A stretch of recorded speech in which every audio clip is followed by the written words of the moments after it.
Matti Zegar of Slovenia stood on top of the podium in Tampere, Finland, and hailed his family and sponsors who never stopped believing he could be an FIM Speedway Grand Prix winner.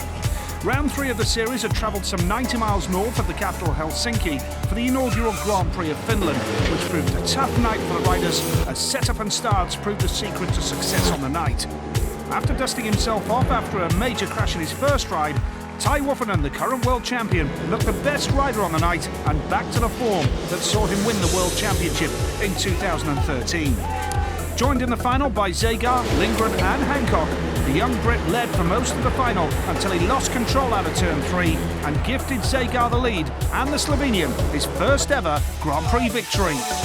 The most important thing that it meant a lot to my family, to my sponsors obviously, and obviously to me and my team, and that's what it counts, to be honest, Having pulled out just ahead of the meeting in Finland, championship leader Krzysztof Kasperzak now has the slenderest of leads over his fellow competitors. Greg Hancock leads the charge with Nicky Pedersen 1 point behind the pole, then just 10 points covers the next 8 places, down to Sweden's Andreas Jonsson. Yeah, when I look in semi-final and riders now pass me, and in the final Greg lose the start, I think, oh my God, what's happened? I'm still in the first position, and hey, it's good for me, but like I say, it's still 9 rounds and we see what's happened. Still start move on from here, and a couple of guys will kind of be in a top group, and that's where I want to be when that happens. It's a lot of rounds to go, and everything is still open, like you said. So we just need to fight a little bit more, and then we will feel more confident, and then I think the result will come also. The Markéta Stadium in Prague hosts its 18th Czech Republic Grand Prix, and it's the longest serving stadium on the current calendar. Last year, Ty Woffernan won his maiden and only Grand Prix victory to date here before going on to win the World Championship. A poor start to the opening GPs in 2014, but a 16-point top score in Finland has seen the world #1 regain some form. Yeah, I think I'm only like 7 or 8 points off the championship lead, which is not a lot in a series so long. So we'll take every point where we can, and see halfway through the season where we're at. Yes, good evening and a very warm welcome to the Markéta Stadium here in Prague. It's the Czech Republic FIM Speedway Grand Prix. It is round 4 of the 2014 World Speedway Championship, and a magnificent setting here in this beautiful city of Prague. And it has to be said as well, Kelvin Tatum alongside me. Kelvin, what a wonderful crowd and a great atmosphere.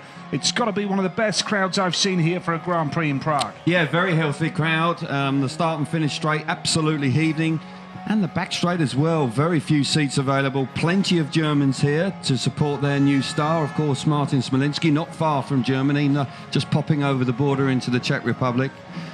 Got to say, it's been a beautiful day. The back straight is still bathed in beautiful sunshine. So, yeah, Prague at its best, and thoroughly looking forward to tonight's Grand Prix. Yep, and one of the things they're going to have to contend with, I think, Kelvin, is getting enough water on the track throughout the course of the meeting, because of course, it has been baking hot, and that is an issue, isn't it? It will be, yeah. It's quite a porous material here, so yeah, it will be quite a challenge in the early part of the meeting.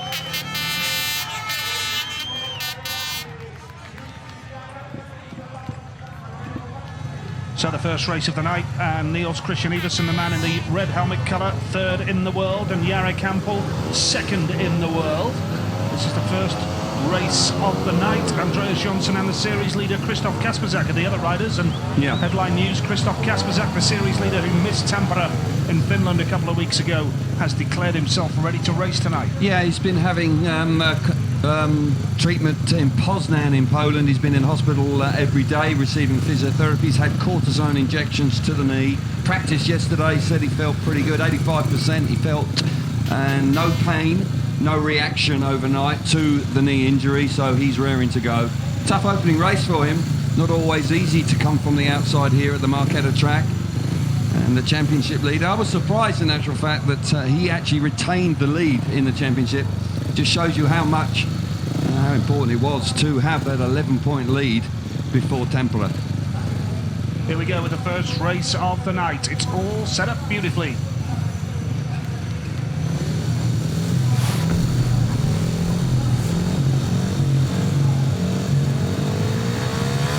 one then. Niels Christian Iversen goes off the inside in red. Gate number 2 in blue, Andreas Jonsson.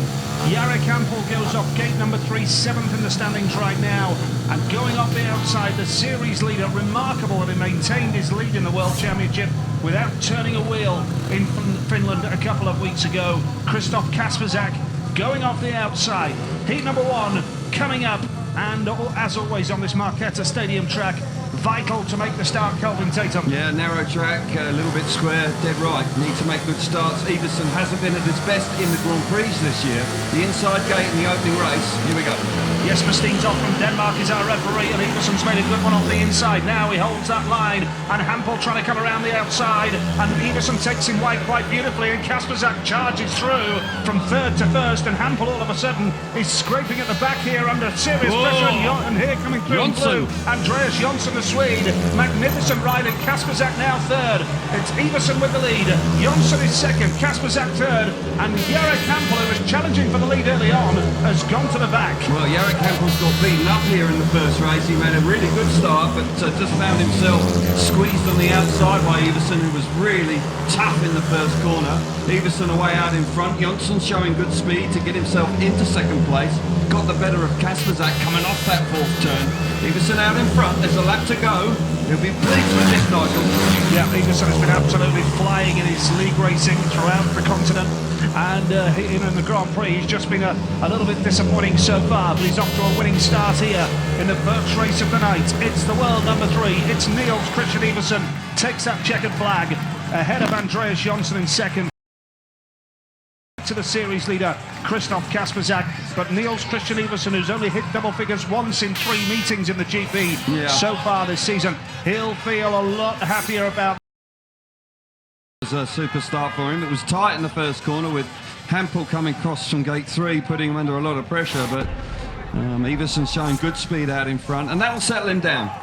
The result then, Niels Christian Iversen, the race winner, with Andreas Jonsson in 2nd place there, Krzysztof Kasperzak 3rd, and Jarek Hampel chasing the lead early on, but relegated to the back. It was a tough first race, that one, but Niels Christian Iversen held his nerve. He took Hampel wide early on. Well, he had to, because Hampel makes a very good start from gate 3, and it's neck and neck here, and he keeps coming, and Iversen has to squeeze him, and that leaves him vulnerable. Kasperzak then dives up the inside, and Jonsson follows him through, and then literally in the blink of an eye, the Polish rider gets relegated to the back. Again from the start, Iversen using that inside line. They've actually flattened the curb here in the last years, and that allows you just to run your front wheel over the white line, but Iversen knows he's got to stop that run, and that puts, you can see there how vulnerable he was, Hampel down the back straight on the opening lap. But Iversen, 3 points to his name, Nigel, and he will be pleased with that, and it could be the signs for a big night for him. Yep, riding for Kings Lynn in the Elite League back in the UK, and my goodness, are they flying right now. Oh, yeah. They're having some terrific results, the Stars. And this man, Chris Harris, now, he missed practice here in Prague yesterday to ride for his British club Coventry, and they were 8 points down at one stage against Birmingham. Harris reeled off 3 magnificent wins to turn the meeting around, and Coventry won that local derby by 2 points in a dramatic last heat decider. So Harris here arriving early on from Heathrow into Prague. It'll be interesting to see how that not necessarily affects him, it may even benefit him. Well, he's had a hard time so far, so fingers crossed for Chris. He's got the inside gate. Iversen won the first race from there. Harris off the inside then, and Ty Woffinen goes off gate number 2 in blue. Won here his maiden Grand Prix victory here in Prague last year. Kenneth Bier goes off gate number 3 in white. Mickey Pedersen goes off the outside in yellow. England versus Denmark here. Yeah, absolutely, and you would suggest from the evidence of the first race that the inside gates would favour the Brits. The world champion, of course, won his only Grand Prix here last year, 12 months ago, in fine style, so I'm sure should have fond memories of this place, and he's been in good form, so I'm sure Woofenden coming to the tapes now, we'll be looking for a really big night. Can Chris Harris take his lead form into the GP here? It's off the inside gate. Oh, it's back to problems. Oh dear, oh dear. The nightmare goes on for Chris in the GP, and Ty Woffenden has taken the lead now. Down that back straight, watch out for Nicky Pedersen in yellow. Third place here is Kenneth Bier, and Chris Harris has pulled the bike onto the infield. But Ty Woffenden with that lead here, and Nicky Pedersen is going to chase him hard, you can be sure of that. Oh yeah, it's a bitter disappointment for Chris Harris, the bike packing up before the tapes even went. Possibly paying the price for not practicing here yesterday, but gutted, I was sure. But the world champion out in front. Pedersen's fast in second place with Dier in third. Wolfenden can't afford to make a mistake here, because you know that Pedersen's ready to pounce if he does. Well, Pedersen looks really quick just behind Wolfenden here. He has that lead, holds the inside line, and we're going into the last lap now. Ty Wolfenden, the reigning World Speedway champion, has that lead from Nicky Pedersen second. Kenneth Pierre is third. He's only just back from a broken collarbone, remember? Yeah. And Wolfenden into turns 3 and 4 for the final time. There's plenty of British fans that have made the journey to Prague here, and they're delighted with that. Oh. And Pedersen holds on for second under pressure from his fellow Dane, Kenneth Pierre. And huge disappointment for Chris Harris, who makes his way across the infield to go back to the pits area. But for Ty Wolfenden, magnificent. Yeah, well, he's back to his best, isn't he? And he comes out in Heat 2 and wins in fine style. Obviously, he didn't have the pressure from the rider on the inside, because that man there, unfortunately, the bike packed up on the start line and didn't allow him to have any impact in the race whatsoever. Far from ideal for him. 4 more chances, got to try and put it out of his mind, but not ideal. Well, heat number 2, the official result then. Ty Wolfenden, the race winner. Nicky Pedersen second. Kenneth Pierre was third. 3 big points for the world champion.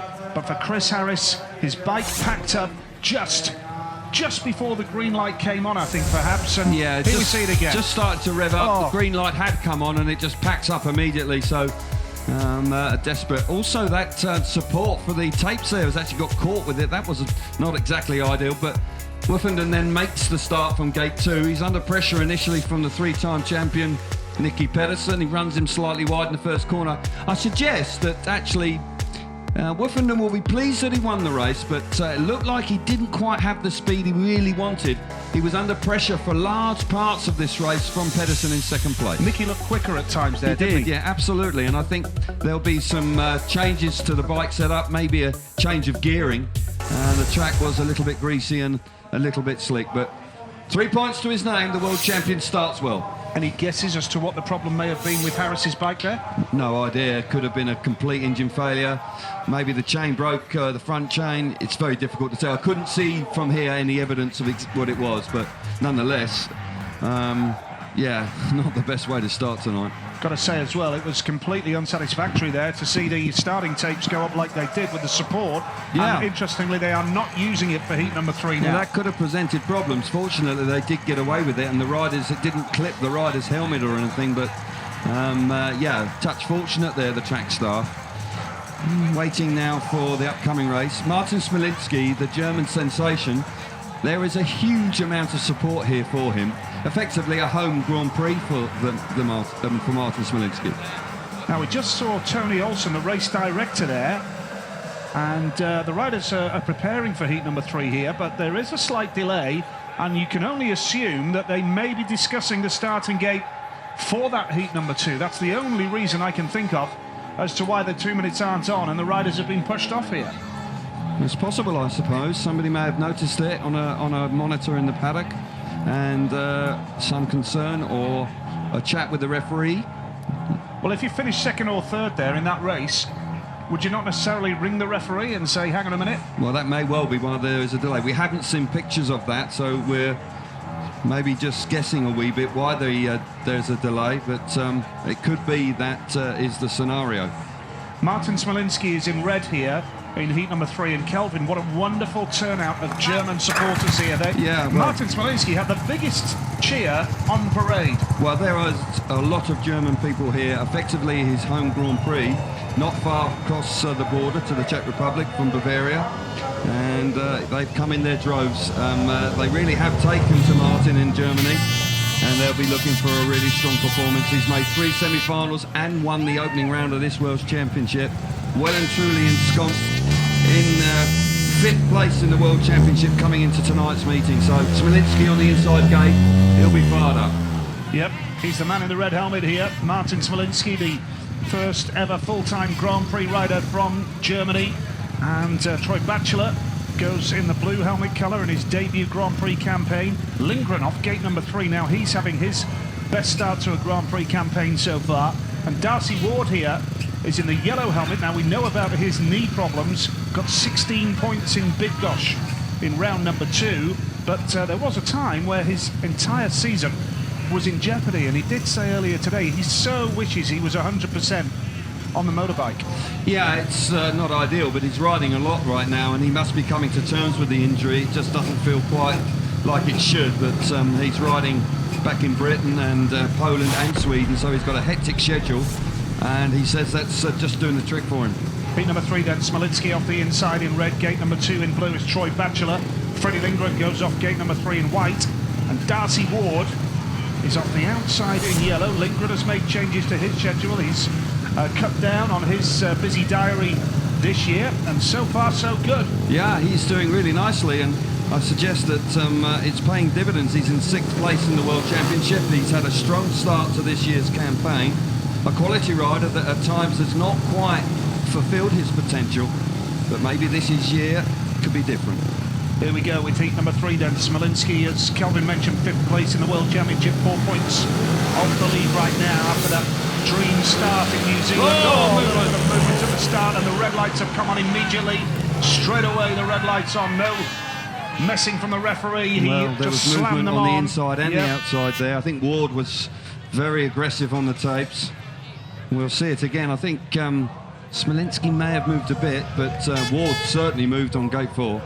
Yep, and to be fair to Jesper Steentoft, he didn't hang around. He slammed the red lights on straight away. Well, just a word about Darcy Ward. We know how talented he is, and he struggled a bit in Finland, didn't he? Because he didn't make the starts.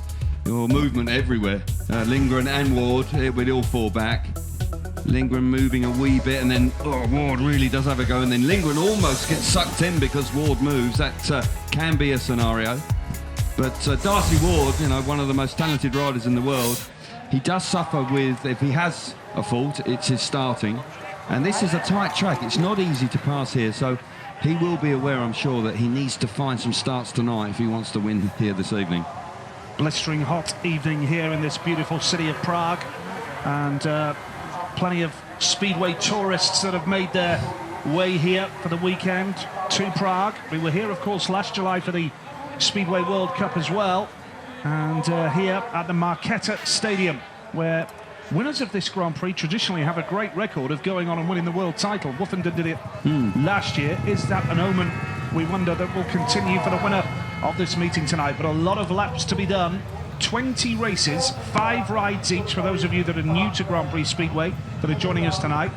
5 rides apiece, and the top 8 of the 16 will go through to 2 semi-finals and then the grand final. So we'll do it again. Heat number 3, second time of asking. Yeah, they've just got to be a little bit patient, haven't they? They were a bit nervy in that one. Understandable, your first ride in a big meeting like this, and desperate. Everybody knows how important starts are here this evening. It's been speaking, you can feel it in the paddock before the meeting. Everybody knows that they need to try and get to the first corner. So Ward, particularly on the outside, will be very keen to try and get across the other 3 riders. Yep, it is tough from that outside gate. No doubt about that. Riders settling down now, just doing their traditional gardening to try and get the best possible starting position to move away from the start as we build up to heat number 3 here in the Marquetta Stadium tonight. Very, very busy out there in the seats. Packed all around. Fabulous crowd. Yeah, it really is a see. super turnout, and exactly that. Great to see. Matter of fact, the town is packed with people as well. It really is a very busy spot indeed. But yeah, super atmosphere. Taking a while to settle down here. No rush for riders, adjusting the clutches and digging around on the start line. Looks like now we've got 4 riders just about ready to go. Yep, here we go then with heat number 3. Second time after the unsatisfactory start. We're away this time, and up the outside gate, Darcy Ward quite beautifully there. Ward sweeps across, but Smolinski holds the inside line. Smolinski is a specialist at that, of course, but Ward has got some superb drive down the back straight. And how quick does Darcy Ward look here? Second place is Martin Smolinski, third is Freddie Lindgren, Troy Batchelor at the back. But my goodness, Kelvin, Darcy Ward has got plenty of speed. Yeah, he has. It was a super start from the Australian. He needed to. It was tight with him and Smolinski. Smolinski also looks like he's got some speed in second place. Lindgren and Troy Batchelor in third and fourth respectively. Once again, it's not easy to overtake here. Track is a little bit slick, and you would think again that's why there's so much emphasis on making starts, but Ward is beginning to pull away, really showing good speed, settling into this race, looking good. Yep, into that last lap he goes. Darcy Ward in 8th place in the World Championship. Before tonight was level with handball, and it's a battle at the back here as well between Lindgren and Batchelor, and Lindgren closed the door unceremoniously, but Darcy Ward takes the victory. Second place Smolinski, and third was Freddie Lindgren. That's seat number 3, and what a start from Darcy Ward from the outside gate. He got it right and pulled clear of Martin Smolinski, because Smolinski is so good on that inside line. Well, we saw him riding in Britain last year for the Birmingham Brummies, and he really did have the key to that line big time, and he went from a reserve to being the number 1 there, and certainly he was a threat early on. Ward the winner with Smolinski second. Freddie Lindgren was third. Troy Batchelor at the back there. There was a battle late on between Batchelor and Lindgren to try and secure that point, but Lindgren closed the door. But Darcy Ward, what a ride from gate number 4. Here we see it again. Yeah, be pleased with the way the bike worked as well. He dropped the clutch, bit of argy-bargy in behind him, got very close indeed, and they did sort of fall over each other. Certainly the lads in third and fourth there did clatter into each other. Smolinski on the inside moves out. Batchelor has a real hard time there, and that really puts plays to his chances. Smolinski and Ward then hustle it round that first corner, but got to say, this is an excellent start for the Australian here, because gate 4 is not ideal. You can see how hard they're having to work. They all want the same bit of track, and Batchelor in this case is the loser because he finds himself just squeezed out. But Ward, as the race comes to its conclusion, looks really fast out in front. When the sun goes down, I do think that the track will improve, Nigel. At the moment with the sun on it, it is quite slick and it's not easy to overtake. Thomas Topinka is the man who works on the track here, well known to British supporters. He was a real legend at Kings Lynn, Thomas Topinka. Had a spell with Workington later in his career. Yeah. Solid rider and did a very good job. Very much so. And in heat number 4, we've got Matti Zegar, who of course won a couple of weeks ago. Here we see Vaclav Milik, the wild card, who rides for the Pool Pirates in the UK. Here's Chris Holder, the 2012 world champion. Greg Hancock, twice world champion. And there's Zegar. Now, one of the guys involved with the staging of this Czech Republic Grand Prix is Pavel Ondrusík, and he was actually a teammate of Zegar's down in Cornwall at the Trelawney Tigers, along with Chris Harris as well. So a bit of a Trelawney reunion here in Prague tonight. Heat number 4, Vaclav Milik goes off the inside in red. It's Chris Holder off gate number 2 in blue. He took a knock to the shoulder in the week. Greg Hancock goes off gate 3 in white. And off the outside in yellow is Matti Zegar. And that's interesting you say about the shoulder injury, because Greg Hancock has actually been the one that's organised all the physiotherapy for Chris Holder. And now they're going head-to-head in their first ride in tonight's Grand Prix. Plenty of respect between the two, but Hancock's been in good form. Yep, here we go. Heat number 4. Who's going to emerge? It's very tight going into that first turn. Hancock for the trademark gate. Watch out for Zegar around the outside, but Hancock is a wily old fox. Yeah. He knows exactly what line to use, and he did that superbly. Hancock with the lead. Zegar is second.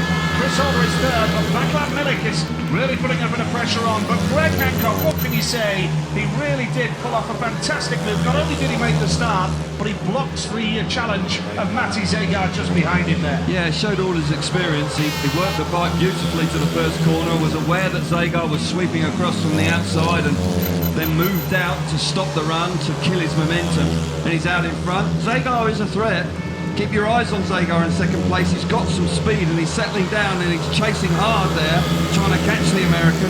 Holder's a little disappointing, not quite on the pace in third place. Zegar's coming, you know, Nigel. He's beginning to push. I think Hancock should hang on, though. Yeah, maybe one more lap and Zegar can make more of an impression, but here comes Hancock. He's going to take that checkered flag. Zegar really did come on strong towards the end. Yep. Had a real go there, but Greg Hancock, wonderful ride from the start, and then did a lot of work early on to see off the challenge of Matti Zegar. It was almost like he had eyes in the back of his head. He knew exactly where Zegar was going to be, blocked the challenge and got the victory. Yeah, it was a classy first corner. And it was a super start as well, because Gate 3, I had a look at the track earlier on, and I fancied that Gate 3 might not be a good one tonight, but certainly he made light work of it. He's on the golden tyre, and he makes it work. Greg Hancock, the winner. Matti Zegar, second there. Chris Holder was third. And Vaclav Milik trailed into the back. So the 4 race winners so far then, after 4 heats here in Prague. Ty Woffenden, Niels Christian Iversen, Greg Hancock, and Darcy Ward.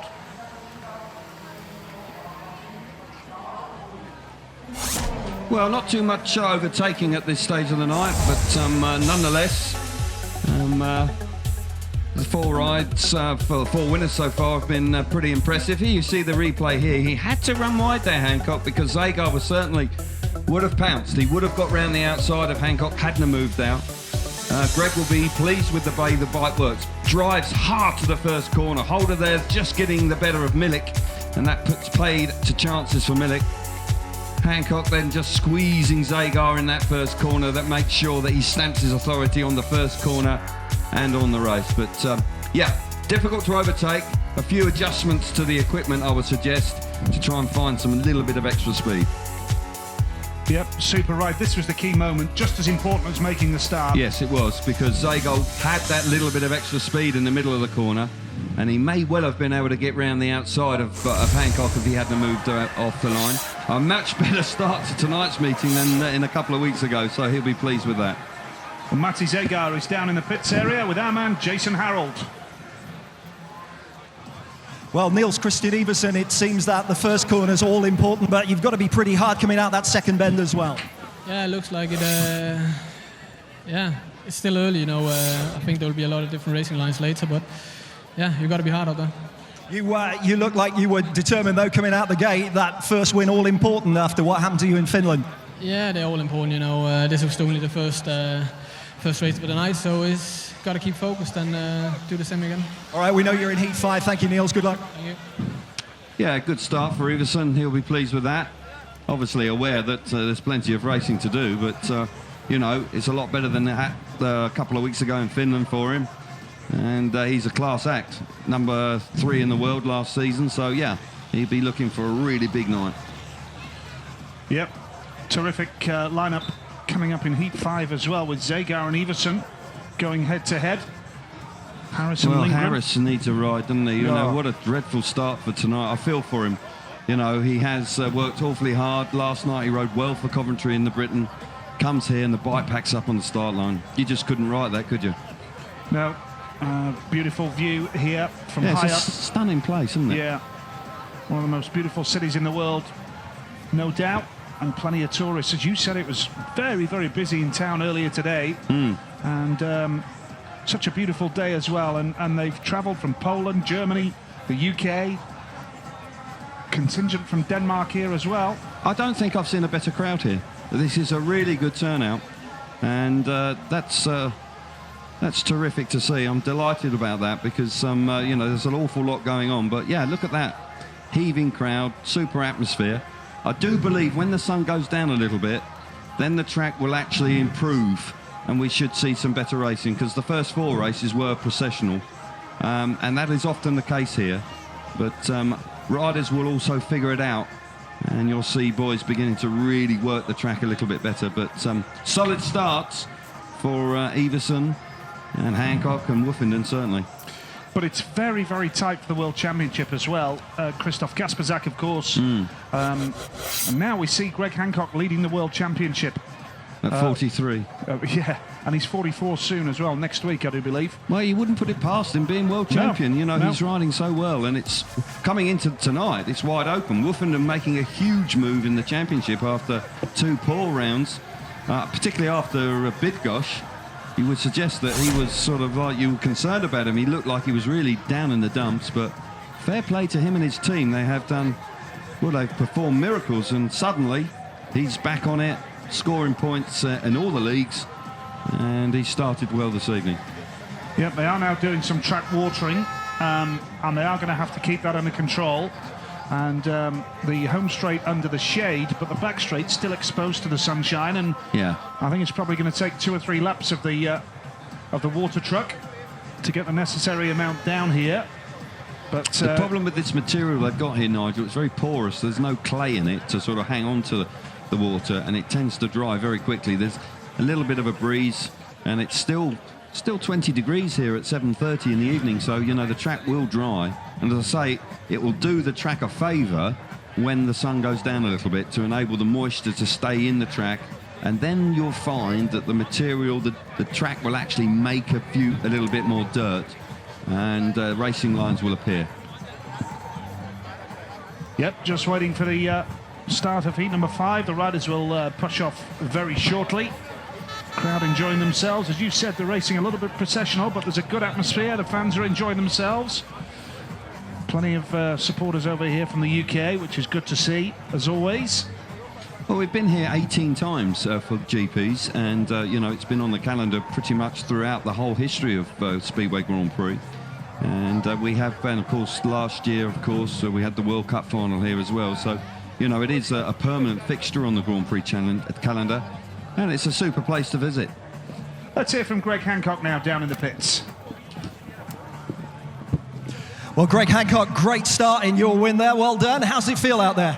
Well, it feels pretty good so far. You know, it's you know, there's always the anticipation before the race starts, but right now things feel good. I got off to a good win there, and you know, got a few more to go. Lots of guys, lots of speed, so it's important to get out of the traps. It is. I mean, Prague's a really great track. It's a great racetrack, but at the moment, you know, like always in Speedway, the start is always the most important when you got 16 riders who are all fast. You were in Finland. I know it was kind of you stuck when you should have twisted. So you're happy with your setup tonight? Yeah, things are working good. You know, it's we're always trying to improve and make things a little bit better, but that's just the greediness part of me. Greg, thank you. Good luck. Thanks a lot. Cheers, Greg. And he is now the series leader, of course. So yeah, marvellous. You know, it really is magic how he has maintained his enthusiasm, never missed a Grand Prix. And here in 2014, he's leading the World Championship once again, so you can never write him off. Great view right on top of the main grandstand here at the Markéta Stadium in Prague. What a view that is, absolutely brilliant. And we're just waiting, as we say, for the riders to push off for heat number 5. They're ready, and the track has been watered. And well, I'm keeping running. Yeah, I'm keeping my fingers crossed for Chris Harris this time. Desperately needs to get some points on the board. Has got 4 more opportunities, so you know he can still have an impact in this evening's meeting, but he needs his motorbike to stay running.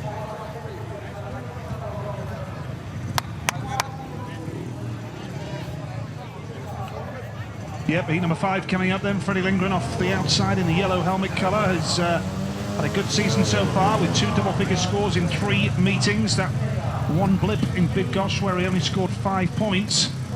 But Niels Christian Iversen, his World Championship form has been nowhere near what his league form has been. Absolutely. Last-minute adjustments for Harris. Quite often when you do a practice start, the rear chain just slackens off a little bit, so they go back, get the mechanic just to take that slack out of the chain. Bikes flex so much through the corners, if the chain's too loose, it will fall off, so important to get that dead right. He'll be hoping it was something fairly simple and there was nothing too much wrong with the equipment, but he's now making his way towards the start. Big race here. Zagar and Iversen on the inside. Keep an eye out for them.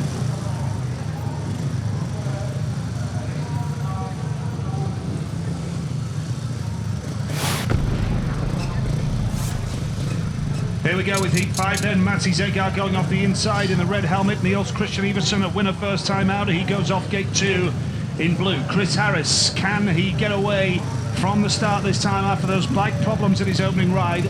Gate 3 in white. And Freddie Lindgren, he goes off the outside in yellow. Good lineup this one as we build up to the action. Can Iversen make it 2 wins out of 2 off gate number 2 and deliver the form that he's been showing in the leagues? Well, he'll come under pressure from Zagar. Zagar full of confidence, was fast. He came second in his opening ride, but he was quick behind Hancock, so he will be a threat.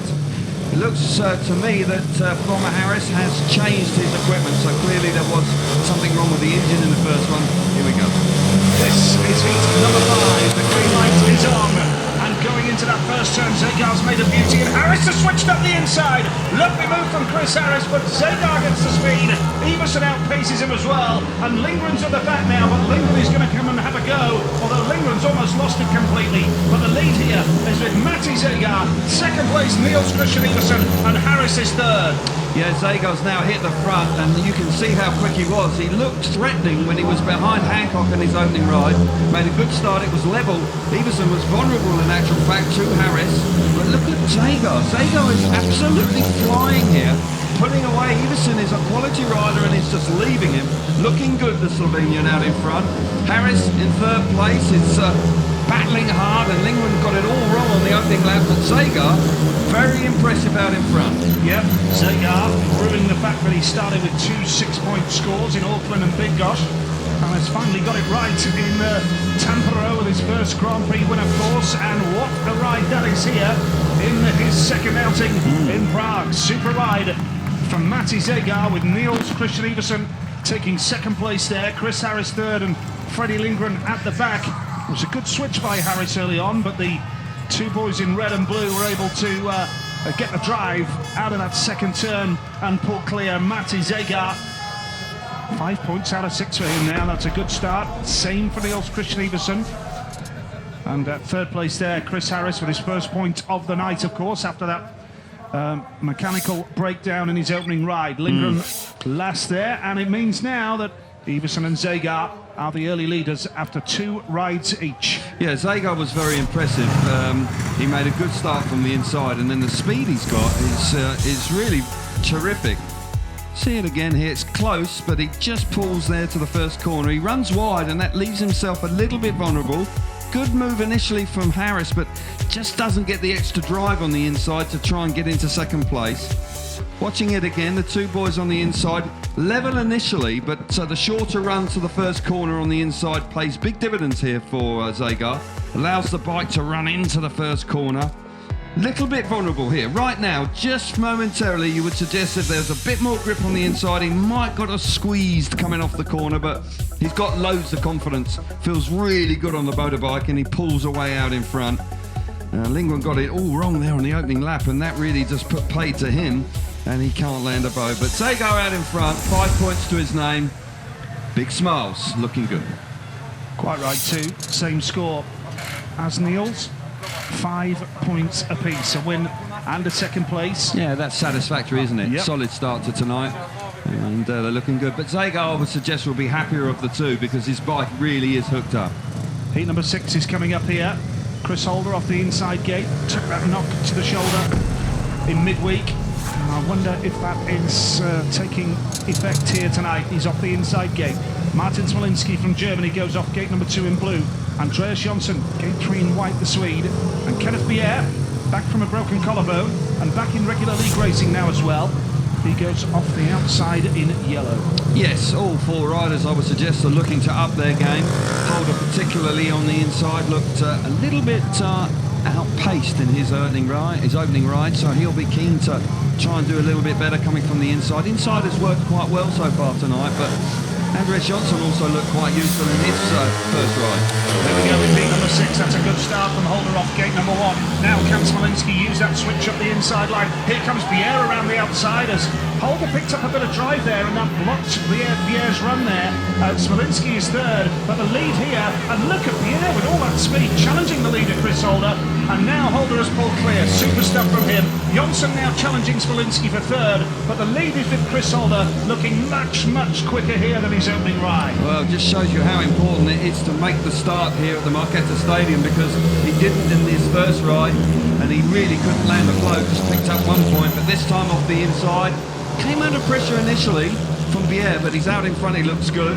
Smolinski in third place is now being challenged by Andreas Jonsson. That could go down to the checkered flag, the battle for third, but Holder's out in front. Pierre challenging hard in second.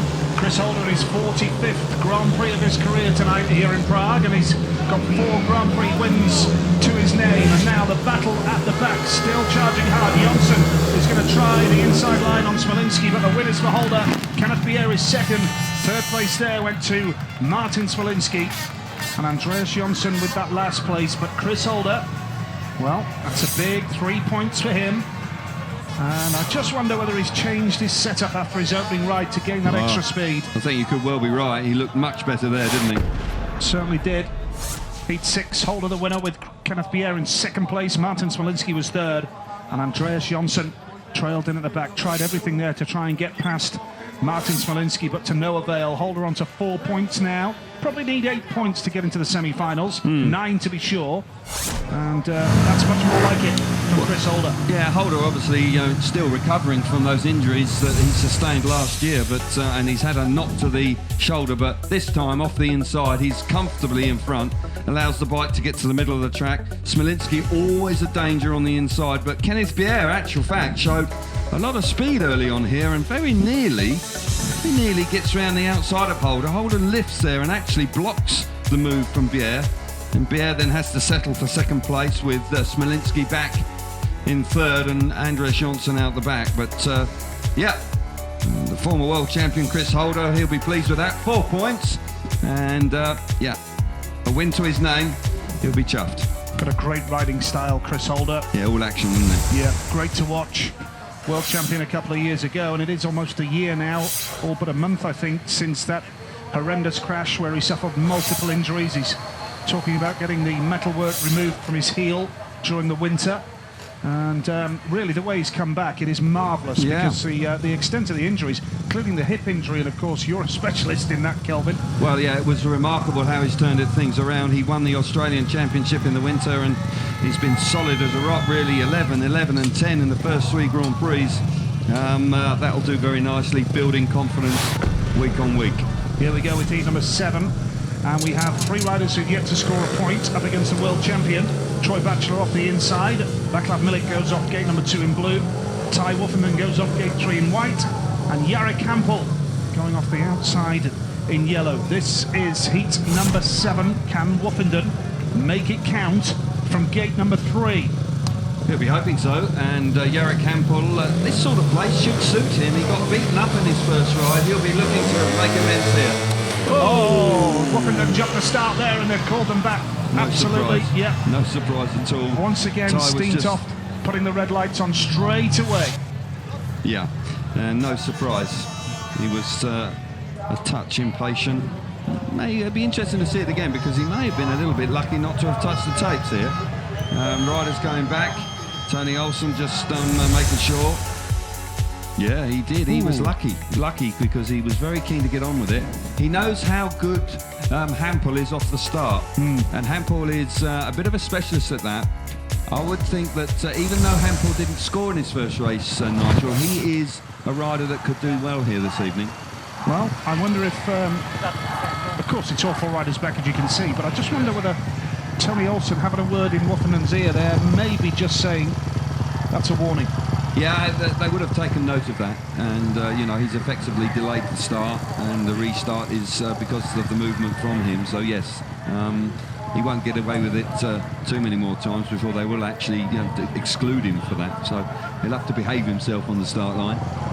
Batchelor, of course, he just missed out on his opening ride. He got clobbered, didn't he, going in the first corner, and it really got in an awkward position, and it put pay to his chances. Woofenden, here we go, Hancock leads the world champion. Look how tight it is, nothing in it. It is wide open, and it's going to be one of those nights where I do believe that riders will take points off one another. Woofenden really beginning to make his mark as well, right back in the thick of it. And after tonight, of course, we will be a third of the way through the championship. Remarkable. We move on to Manila in Sweden in a couple of weeks' time. We then have Copenhagen, of course. Cardiff is on July the 12th this year, the British Grand Prix at the Millennium Stadium, Cardiff, on July the 12th. Looking forward to that as we build up to heat number 7, second time of asking. And that's the second restart of the night here in the Markéta Stadium, Prague, and they do some league racing here in the Czech Republic. Not very often, but they have Nicky Pedersen riding for Prague here at the Markéta Stadium. They have Pardubice, of course, which is a pretty good racetrack as well. Oh, it's a super racetrack, and in Pardubice in October they have the Golden Helmet Race meeting, and that is once again another very well attended meeting, big international event. Troy Batchelor off the inside in red. Vaclav Milik goes off gate 2 in blue. Ty Woofenden, gate 3 white here. Jarek Campbell off the outside in yellow. You raced on this track, Kelvin. How did you get on? I did okay, in actual fact. In the Tomacek Memorial, I had 1 or 2 decent results, and in World Championship meetings, but it is a track where you've got to make starts, and fortunately, every now and again I could make a start, so it wasn't too bad. Heat number 7 it is then. Woffinden's pit crew watching on here in the Marquetta Stadium. Winner first time out, Ty Woffenden, started the season with a 7-point score in Auckland, then only 5 in Bydgoszcz. Poor lead form as well, but he's bounced back in some style. Here we go with heat number 7, the rerun. What a start from gate number 2, and Vaclav Milik, but Woffenden is going to come across there, and it's all very tight. Oh, that's a nasty one. That is a nasty old crash. Jarek Campbell has gone down. Vaclav Milik is there as well. Bachelor was in the mix, and let's just hope that the boys are going to get up and walk away from that one. You can just see how quickly the bikes accelerate when you actually come off the throttle there. And riders literally being thrown into the air fence. Well, I think Jarek landed on the track. That is a major concern. Both riders still down, and it was a nasty-looking spill. Yeah, it was. Milik seems to be okay. He sort of sat up. I think there's more concern about Jarek Campbell at this stage.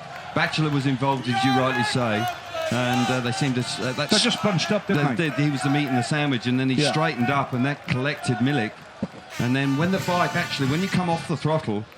Well, they're calling for an ambulance straight away for Jarek Campbell. He landed awkwardly. Yeah, they know there's something wrong down there. His pit crew, they're signalling for the ambulance to go across to Jarek straight away. So quite clearly, there must be something obvious that is wrong there for Jarek. And such a shame. Vaclav Milik is there, sat up.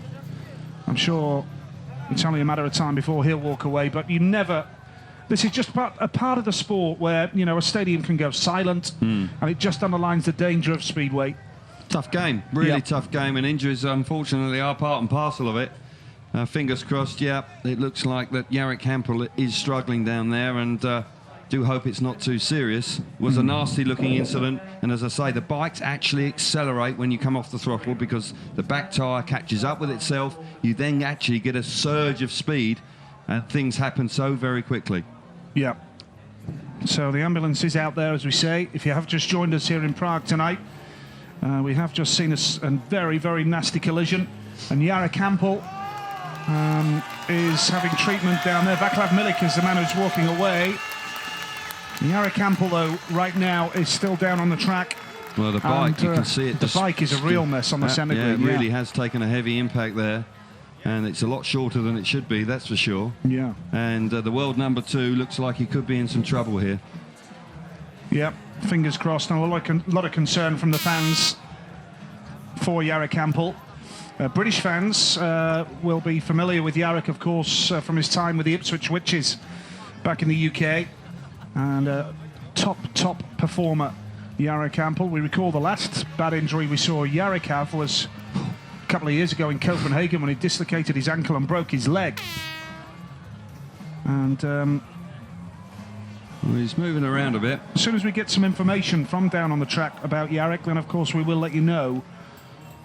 Well, Vaclav Milik, obviously now he seems to have recovered quite well. He's now jogging back to the paddock, and so he'll be ready to go.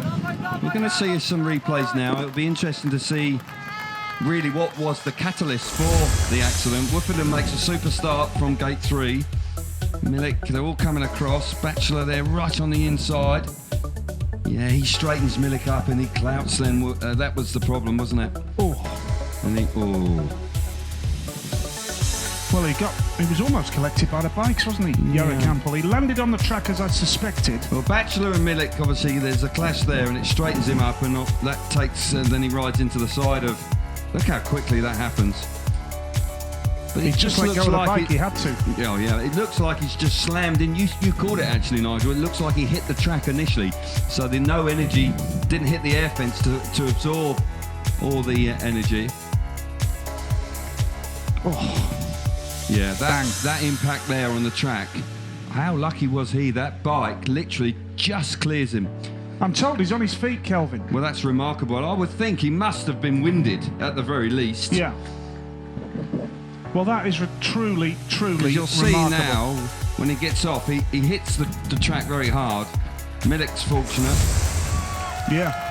Oh, I'm delighted. That's brilliant. Great to see. Now I must say I've got to reflect on, is there an exclusion? Yeah, that's the next question now. Is there an exclusion? Because he looks like he'll probably be okay to have a ride. There's no exclusion lights on, so it could well be that all 4 will go back in. Well, it's great to see Jarek Hampel walking away. I feared the worst there, you know. I've got to say as well, the talk about the air fences, of course, the way he hit that air fence as well. Initially, it bounced off the track and then with some force into the air fence. If that wasn't an air fence, he could have been in serious trouble. Yes, without question. The initial impact onto the track has caused the concern, I would think. He has slammed into it, clashed with Bachelor and Milik. Milik's got nowhere to go, runs straight in the side of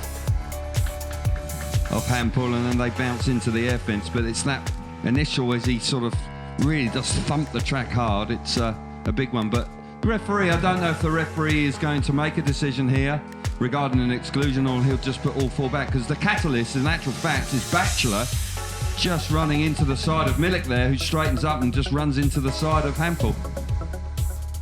Yeah, it's a nasty landing for Milik as well.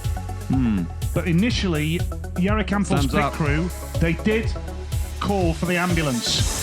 But there is the thumbs up from Jarek Hampel. Plenty of Polish fans here tonight. Oh. And it does appear as though Troy Bachelor is the man who is going to be disqualified from the restart. Yeah, well, he was the man that caused that, the incident. He runs into the side of Milik. He won't feel pleased about that, I'm sure. He will feel aggrieved, and he may well be angry. But Jesper Steentoft, the Danish referee, has made that call, and that's a big blow for Bachelor. Well, that is the most important thing. The riders have walked back to the pits. And I can only assume that you're spot on there, Kelvin. The reason they called for the ambulance was because he was probably out of breath, badly winded, struggling for breath. When they got there, he can't breathe, and a lot of concern, and rightly so. But when you see him, generally, look at the state of that motorbike. He won't be on that in the rerun. Doubt it very much. Or maybe even his 3rd ride or his 4th ride. No, that one's retired for the evening, Nigel. That one does look second-hand. I would think also Vasilij Milik's bike will be a little bit worse for her as well. So plenty of work going on in the pits, handlebars, wheels, all sorts of action. Hampel now adjusting the clutch on his 2nd bike. A fresh tyre going in to replace the one that was in the other bike. New tear-offs going onto the goggles. Just now having to refocus. It's tough now, like you've got to put that to the back of your mind and you've got to get on with it. Meanwhile, the world champion's just having to get on with it. He's having to be very patient, of course, because he missed all the action because he was in front. Yeah, Woffenden with his crash helmet already on, ready to go. But the race director will allow extra time for the riders to prepare. Let's hear from Chris Holder now on his thoughts on the meeting so far. He's with Jason Harold. Chris Holder, you had a 3rd in your first. You've come out with a win. What did you change?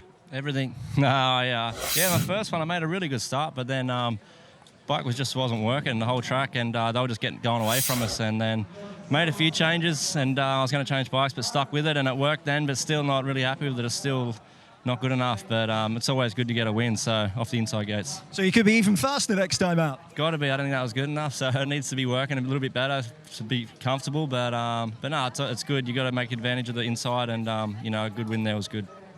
Your guy there, your fellow countryman Troy Bachelor, he was in the thick of the action. What did you make of that smash? Tight first corner. Everyone wants to get to the line that you got to be on, and one bumps into one, the next one, and it's never nice to be on the receiving end of one of them. All right, thanks for talking to us, Chris. Good luck. Yeah, it was the domino effect, wasn't it, in the first corner there that created that. Bachelor will be frustrated, of course, because he did really well in Finland, and they got to the semi-finals and looked like he was enjoying it, but just a little bit hard in the first corner. It is a bit narrow here, and that was the result of that move. Hampel just being asked if he's okay. Yep, he looks good. He's ready to go, but frustration for Bachelor for sure.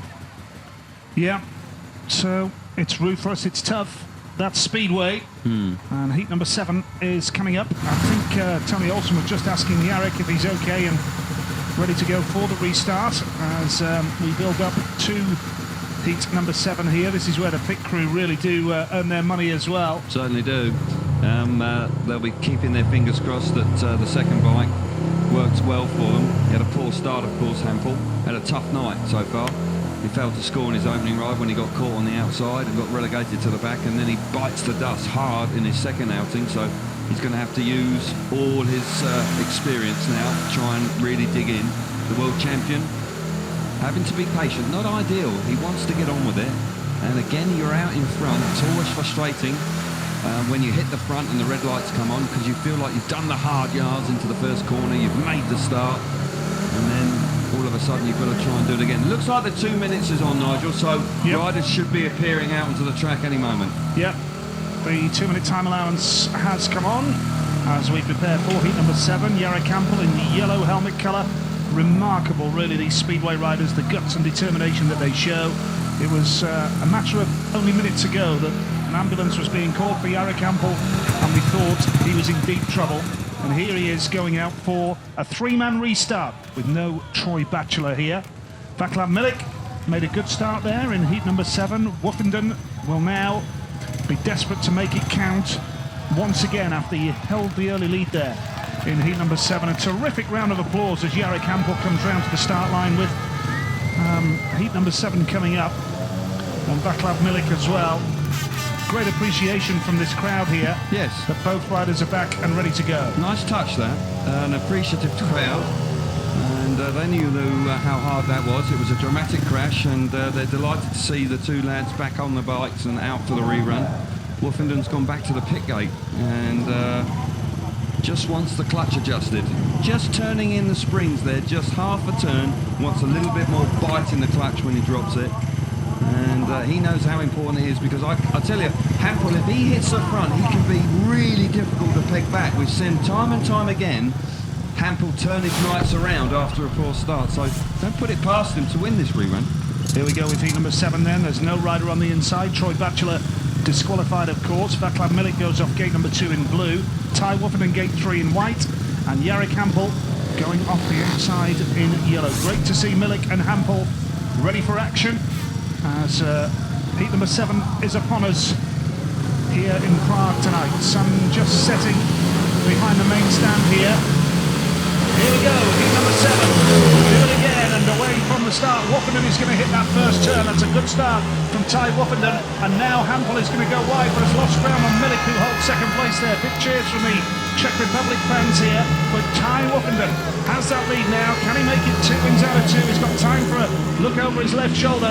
Milik second, and Jari Campbell is third. Yeah, super start from Ty Woofenden. Really did dig in on the start line, and the bike worked really nicely to the first corner. He'd been chuffed to bits about that.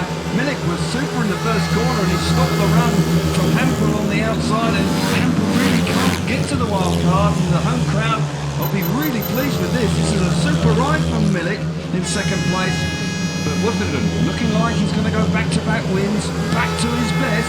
Looking good here tonight.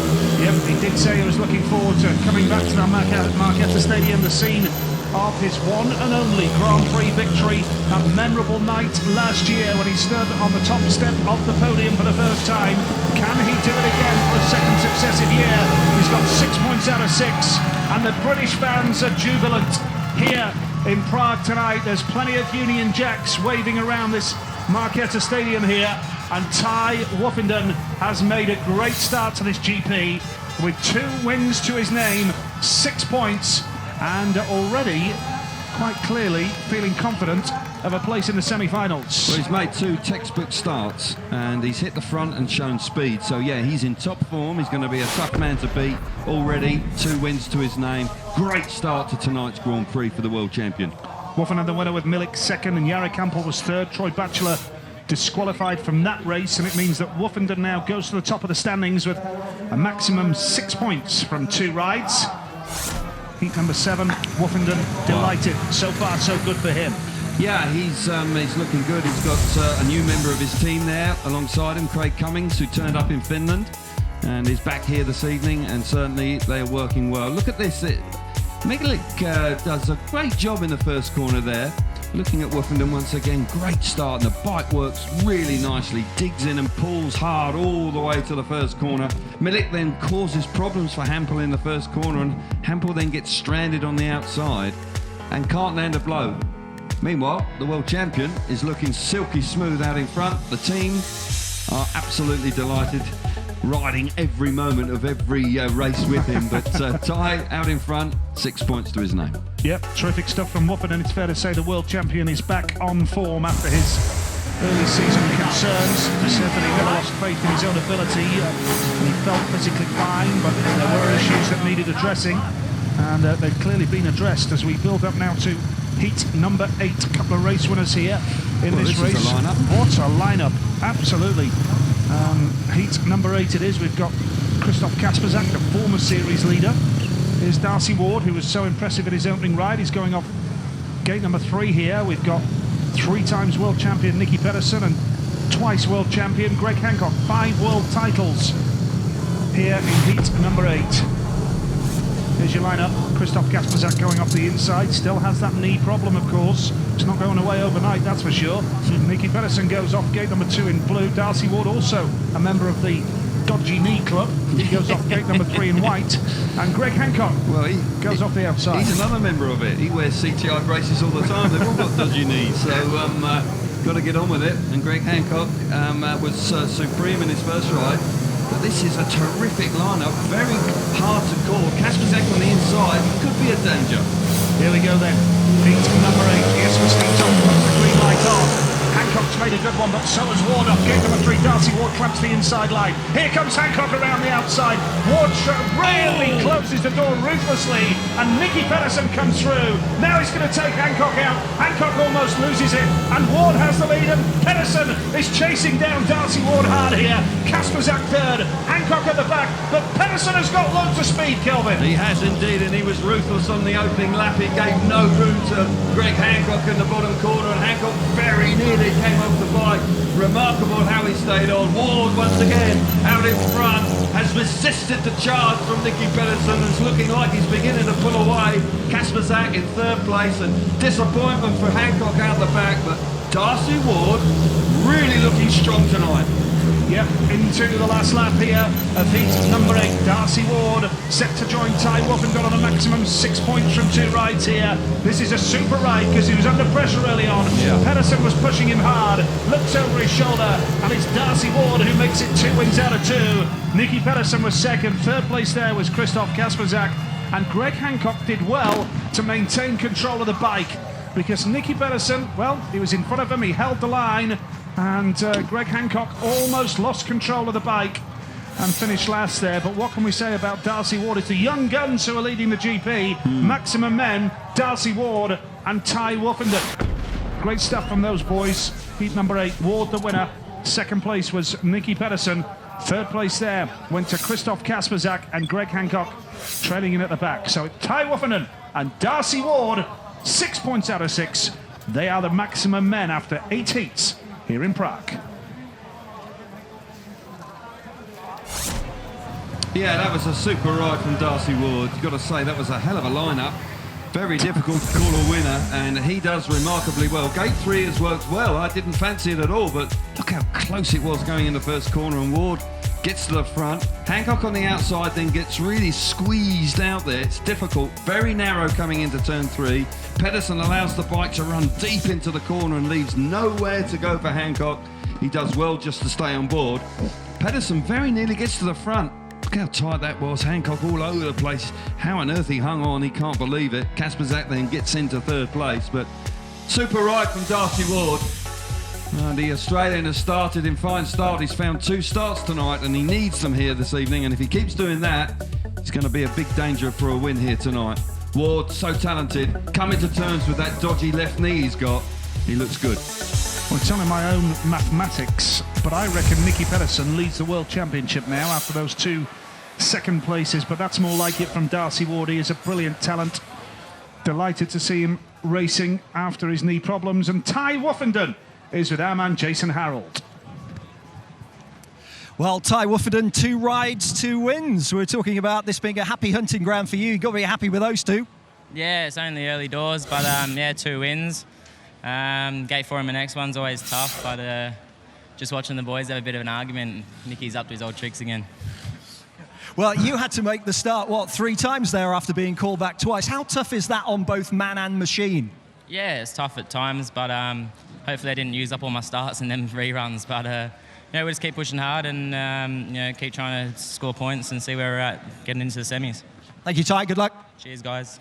Well, a perfect start for the champion tonight. Obviously, a little bit of aggravation going on in the pits there with, I would suggest, between Greg Hancock and Nicky Pedersen. That was quite a tough first lap from those 2 riders, particularly for Hancock, who got on the receiving end through that bottom corner. But it's not easy, in actual fact, going into turn 3 here, because he got alongside Hancock going down the back straight, and it's very narrow. There's not a lot of racing room. And we have seen, I think, Emil Saifudanov has had a bear crash going in there in the past, and yes. It is often a place where accidents can and riders can come together. Speedway is gently getting better. You just sense that the track is improving a little bit. Riders are still tense. They know how much pressure there is on them to make the start and to hit the front. So yeah, can't relax here this evening, that's for certain. Yep, it's tough, isn't it? Because the riders know the importance of making the start here, and when it's so hard to pass, some riders will just go that extra mile and that extra desperate measure to try and get an advantage. And Darcy Ward, another maximum man so far, he's with Jason. Well, Darcy Ward, you're at the top of the leaderboard as well with Ty Woofenden, 6 points, but doing it the easy way. You've made 2 great starts. Yeah, a little different, isn't it? Yeah, it's been good so far. It's only 2 heats, so anything can happen. So just keep going, but it feels pretty good now. That one start, though, the big blast from the outside, that must have felt good coming into fresh air. Yeah, it's don't know, it feels good. I don't often do that, but 2 from 2, I'll take that. But I've been working hard to try to do what I'm doing, and it's getting somewhere. How is the knee shaping up? How's it holding out? Because I know you've got to put your leg down here. You haven't in previous GPs very much. Yeah, the knees, to be honest, it's not bad. It's probably nearly as good as I could imagine. So that's pretty good. It's not giving me any grief, and I can still keep pushing forward and getting better. So stay on the bike and no silliness like in that race I seen, and we'll be right. Cheers, Darcy. Yeah, he's looking good this evening, and starts for him have always been a bit of a problem, but certainly in the first 2 rides here tonight, he's looked good. Greg would be a touch frustrated, I would think, after that last ride, because he was... Touch angry as well, I would think. Yeah. I don't think that's too strong, and he was left in all sorts of trouble in that bottom corner with Nicky Pedersen coming up the inside. Thomas Goller, please come back. Well, he was something quite special, and he rode very well here at times. Well, he rode everywhere good at times, if the truth be known. He was a class act, that's for sure. Yep, we do miss Thomas Gollop. Heat number 9 is coming up next. Greg Hancock has got to get himself dusted down and ready for action. And, Nicky Pedersen, my mathematics haven't deserted me totally. 38 points. My old teacher will be delighted. Greg Hancock, Greg Hancock and Christoph Kasperzak, 37. Chris Holder, 36. Now, Woofenden's 2 wins and Ward's 2 wins have propelled them right up the standings. Ward on 35, Woofenden and Smolinski on 34, and Zagar 32. Well, Woofenden is a remarkable story already. When you consider how poor he was in Bydgoszcz, and he was languishing down in the lower regions of the World Championship chase. In less than 2 meetings, he is now well and truly in the thick of the action and is really looking like a world champion. And certainly a rider that everybody in the paddock now will be aware is going to be a major threat for this year's title as well. Looking good so far tonight. Championship nip and tuck between all these boys. Yep, very much so. And good to see Milik and Hampel walk away from that horrendous crash that we saw a little bit earlier. When you see guys on the track signalling for the ambulance, you do fear the worst, don't you? Well, yeah, I did myself then, because the mechanics that arrived at the scene gestured for the ambulance to go immediately, so there was some concern about Hampel that he may well be in some sort of distress. He probably was, in actual fact. He was struggling for breath, I would think. But fortunately, he's been able to get back on the motorbike. But he's still got work to do. He's only scored 1 point from 2 rides. So Jarek will have to dig deep in the next 3. Everson started well. 5 points, and he'll be satisfied with that. Zagar and Iversen, in actual fact, they went head-to-head in the last race. They've actually got the same engine tuner as well. So Anton Nischler for the south of Germany does solid work, and those two boys both looking fast here tonight. The number 9 it is then here at the Markéta Stadium in Prague. This will be the third ride apiece for these riders. And we remind you, of course, that we move on to Melilla in Sweden for the next round of the World Championship in 2 weeks' time. We're back there after a year's absence. And then Copenhagen in Denmark. And then Cardiff. So, great lineup. And heat number 9 is coming up.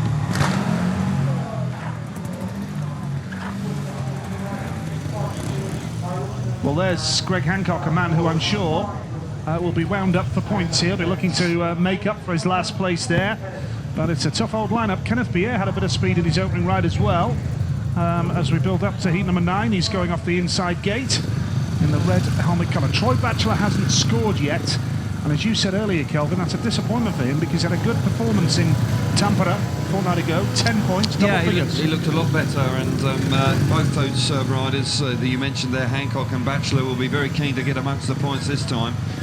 And Kenneth Pierre, second place last time, looked like he was found a lot more speed, just got balked, but certainly he looked a lot better. Last few adjustments for Niels Christian Iversen, changing equipment.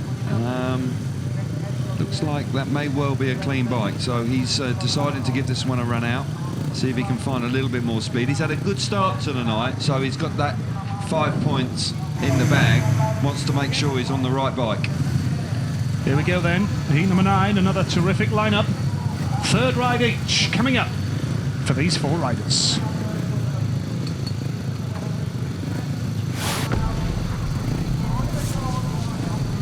Heat number 9, your lineup then. Kenneth Pierre goes off the inside, the Dane in red, 3 points so far. Greg Hancock looking to make up for that last place last time out. Gate 2 in blue. Niels Christian Iversen goes off gate 3 in white. Troy Batchelor going off the outside in yellow. As we build up to heat number 9, Richard Child watching on from the Greg Hancock team here tonight.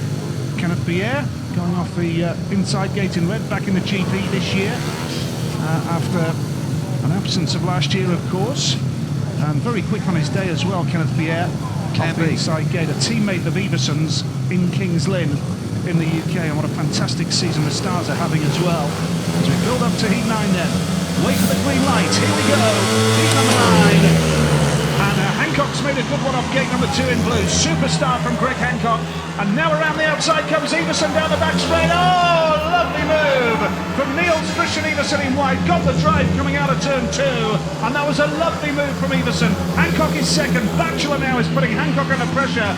And Kenneth Pierre is at the back. But Kelvin, what a move from Niels Christian Iversen. He spotted the opportunity. And right on cue, he came past it. Yeah, fabulous move from the first corner from Niels Christian Iversen. Really has made that bike work. Great start initially from Hancock, and just got caught out coming off the first corner. He's pushing hard in second place. They're close. It's neck and neck. Iversen down the back straight with the American chasing hard. Pierre, who was looking impressive in the previous ride, is struggling in 4th place. And Batchelor looks like he's going to hang on to that 3rd place. But Iversen looking like he could move on to 8 points here.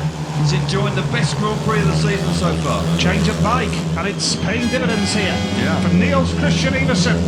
Coming out of turn 4 for the final time. It's a big win, and that's 8 points for Iversen. And he can start looking forward to the semi-finals, you feel, after that. Big race win. Second place was Greg Hancock there. Batchelor gets a point on the board as well. Pierre at the back, but that was a fantastic move from Iversen, because when Greg Hancock makes a start, it's very rare that he's passed. But on that occasion, Iversen got the drive coming out of that second turn, down that back straight. Wonderful, wonderful move. Yeah, from Niels Christian Iversen, and it's 2 wins in 3 outings for him now. Hancock second, Batchelor was third, and Kenneth Pierre at the back there. So 8 points out of a possible 9 now for Niels Christian Iversen, and he is looking good now and can surely feel as though he's got 1 foot in the semi-finals. 8 points should do it, particularly when you've got 2 race wins under your belt. Well, certainly, and he didn't make the semi-finals, of course, in Tampere, but here it's a great start initially from Hancock. He makes a really good fist of it. decides to stay on the inside of the first corner. That leaves the room on the outside, and Iversen takes full advantage. On that second bike, he looks pretty fast. Got to say that Hancock does respond very well and actually chases him pretty hard. And it's Batchelor and Bier out the back this time. Bier in third place early doors, but fair play to Troy Batchelor. He creeps around the inside and gets himself into third place nicely. But Niels Christian Iversen, 8 points out of 9. Team boys there, absolutely chuffed to bits with this one. And they made a big call by changing the bike. It paid big dividends. Certainly did. Niels Christian Iversen, world number 3. Really was a terrific season that he had last year. Has won 2 GPs. It's his 42nd Grand Prix of his career here tonight, and 8 points out of a possible 9. Here we go with heat number 10 now. Darcy Ward unbeaten so far. He goes off the inside gate. This is Andreas Jonsson off gate 4 yellow with 2 points to his name so far. Can anybody stop Darcy Ward?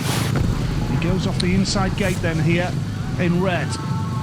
Darcy Ward off gate number 1 then. Gate number 2 in blue is Chris Harris with a 1 point to his name. 2 points to Vaclav Milik's name. He's off gate number 3 in white. And going off the outside, Andreas Jonsson needs points. 2 points from 2 rides. Yeah, not enough, and he needs to find a start. Ward, who's had 2 super starts so far and has been looking very impressive out in front, but tonight that is the nature of conditions. You hit the front and life is a lot easier. Harris has had a tough night so far. He needs to find a big start out of gate 2. Certainly Hancock made it from there in the previous race. Ward, the danger man for the other 3. He's on the inside. Can he do it again? Here we go with heat number 10. Little bit of movement there at the start, but the referee has allowed it to go. And Ward's made the start, and Harris up the inside. What a move, but now Ward goes wide. Milik's come through, and Harris has gone to the back.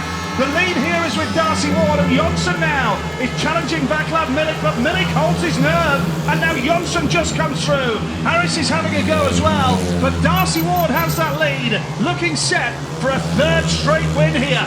Well, fabulous start once again on the inside from Darcy Ward, and he was away. Fantastic action coming out of the first corner. Harris was on the inside, and Milik and Jonsson then pounced. Got to say, Harris has moved well to get back into 3rd place. But Darcy Ward looking fabulous out in front, really fast. Jonsson charging hard in 2nd, with Harris now beginning to make a bit of an impact in 3rd place. Ward looking for 3 on the spin. Could go to the top of the charts at this stage. Yep, very much so. It really has been a brilliant display from Darcy Ward down that back straight. Look at the length of his lead. He really is looking comfortable here. Harris is going to try the inside line on Andreas Jonsson, but Jonsson's got the speed. Yeah. Harris is 3rd there, and Vaclav Milik at the back. But what a ride. Darcy Ward, 3 rides, 3 wins, and going so well here tonight. He does have that 1 Grand Prix victory under his belt in Copenhagen, of course. Magnificent display. It's only his 15th Grand Prix. Well, Darcy Ward. He's such a talent, isn't he? And all of a sudden he's doing it the easy way this evening by making starts. We're so accustomed to see him coming through the traffic, and he is very eye-catching and very spectacular. But tonight he's hitting the front and he's fast. Ward, Jonsson, Harris, Milik, the finishing order there. Heat number 10. I loved that interview with Ward earlier when he said, yeah, 2 great starts for me. That's a little bit different. And 3 rides, 3 wins, and make it 3 rides and 3 great starts. That's very different. Well, he's doing it the easy way. He may well get accustomed to this because the bikes are clean. He hasn't had to pull a tear off. Inside gate works brilliantly. He's comfortably in front, has a sneaky look over his right shoulder, allows the bike to run wide. Look at this move from Milik. Brilliant move from Milik to get up the inside of Harris. Jonsson follows him through. Jonsson's tough here on the wild car, and he has to be because Milik keeps pushing all the way through that turns 3 and 4. Once again from the tapes, super start. Look at this move from Milik. Chops to the inside now there. God, dear oh dear, he could easily have run into the back of Harris, but just avoids him. But Harris responds well and gets himself into 3rd place, and there's a real good tussle. But that was the move there from Milik that was quite outstanding at that stage of the race. Ward was terrific. 9 points to his name. Top man so far. Yep, brilliant stuff, and I like the look of Heat 13. Ty Woffenden, Darcy Ward, Chris Holder, Niels Christian Iversen. No problem. If you're thinking of switching over and maybe watching something else tonight, don't. Heat 13 is going to be something special. Make sure you're in the room for that one. Yeah. As we build up to heat number 11 here, it should be a good one as well. with Nicky Pedersen, 3 times world champion, going off the inside in red. Freddie Lindgren goes off gate number 2, disappointed with just the 1 point so far. Jarek Hampel involved in that awful incident earlier, but great to see him back on the bike. And Chris Holder going off the outside in yellow. Here we go with heat 11. Another good lineup. Hampel needs points desperately. Certainly Nicky Pedersen has been tough, to say the least, out there this evening, and is on 4 points. He goes from the inside gate, which worked really nicely for Ward in the previous race. Holder on the outside, looking for more speed. Big race. Heat 11, Grand Prix Speedway, live from Prague here tonight. Who's going to get into that first turn? Absolutely Nicky Pedersen, and a clever switch from Lindgren. And here comes Holder. Oh, what a move from Chris Holder. Looks over his shoulder as well, but it's just left enough room for Nicky Pedersen to squeeze through. But that was a spectacular move, and here comes Lindgren round the outside of Holder now. But how much speed does Nicky Pedersen have? He is kicking on here, and Holder really pushing Lindgren hard, and Hampel's at the back. Well, Nicky Pedersen was really spectacular on the opening lap there. I thought for a moment that Holder was going to slam the door shut, but he left him racing room, and Pedersen was through like a shot. He's out in front. Lindgren's ridden well to get into second place. He's out of shape there though. Holder now closes in third place. A disappointing evening for Jarek Hampel. He's only got 1 point to his name so far and is out the back. Pedersen's away, fast out in front. Terrific battle for second, third and fourth. Yeah, good race this one. Nicky Pedersen kicking on though, and has a comfortable lead now. Freddie Lindgren second, and Hampel's going to have a go on Chris Holder. Hampel has gone wide into the dirt in turns 3 and 4. Pedersen gets the win. Lindgren second, Holder gets that third spot, and Jarek Hampel at the back. But what a ride. Nicky Pedersen moving on to 7 points now. 2 second places and a win. And that was a good ride. He had to do it the hard way, because Holder made a wonderful, wonderful switch up the inside. But Freddie Lindgren in the end switching as well and getting that second spot. That was a good race, heat number 11. And Pedersen takes it with Freddie Lindgren in second. Chris Holder was third, and Jarek Hampel trailing in at the back there. I just wonder if he's still feeling the effects of that knock a little bit earlier. Pedersen moves on to 7 then. Chris Holder is on 5. Lindgren on 3 points. Top 8, remember, go through to the semi-finals. But good ride from this man. He's a warrior, isn't he? He just comes out, he never gives in, and certainly here he didn't. As you said, Nigel, Holder on the outside makes a really good switch. Initially on the inside, Pedersen makes the start, but Holder then comes out of the first corner, but just gives him enough racing room. And Pedersen then allows the bike to run deep into the turns 3 and 4. And Lindgren actually follows him through, and Holder then, who momentarily was in front coming off the first corner, gets relegated to third place by the end of the opening lap, which will be disappointing for him. Look at Lindgren here, hustling the bike around the outside of the Australian. And as I say, at the end of the first lap, Holder's back in third place. Pedersen's remarkably fast out in front, and that will be a problem for the other competitors, because when Nicky gets a taste of speed, he can be a really tough man to beat. He's looked quick all night, even finishing in second place. He does look to have had the speed. Oh yeah, and he will know that, he will recognise that. So yes, 7 points, he's battling hard, will be a major threat for this evening's Grand Prix. What a lineup this is as well. Heat number 12, the world champion Woffenden goes off the outside, 2 rides and 2 wins. And he will have seen Darcy Ward claim 3 wins from 3 rides. And Christoph Kasperzak back in the GP tonight, of course, but finding it tough with a couple of points. That's Matti Zegar, of course, winner in Tampere a fortnight ago. Here we go with the lineup across the grid. Matti Zegar off gate number 1 in red. Christoph Kasperzak going off gate number 2 in blue, desperate to make the semi-finals tonight. Martin Zwolinski off gate 3 in white, and the unbeaten Ty Woffenden going off the outside in yellow. Yeah, Kasperzak could well be struggling for lack of racing. Hasn't ridden for some period of time, at least a fortnight, and I would think that, and that was a week before that, so probably competitive action, it's probably approaching 3 weeks, and he may well be a little bit rusty. Zegar on the inside is going to be a major threat here. Woffenden unbeaten. Zegar looked very impressive last time out. Here we go with heat number 12, and it's a good start from Kasperzak off gate number 2.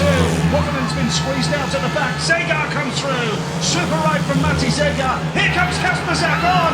Woffenden almost loses it at the back there, but Kasperzak has that lead. Wonderful ride from him. It's Zegar in second, Smolinski is third, and Woffenden is all over them now.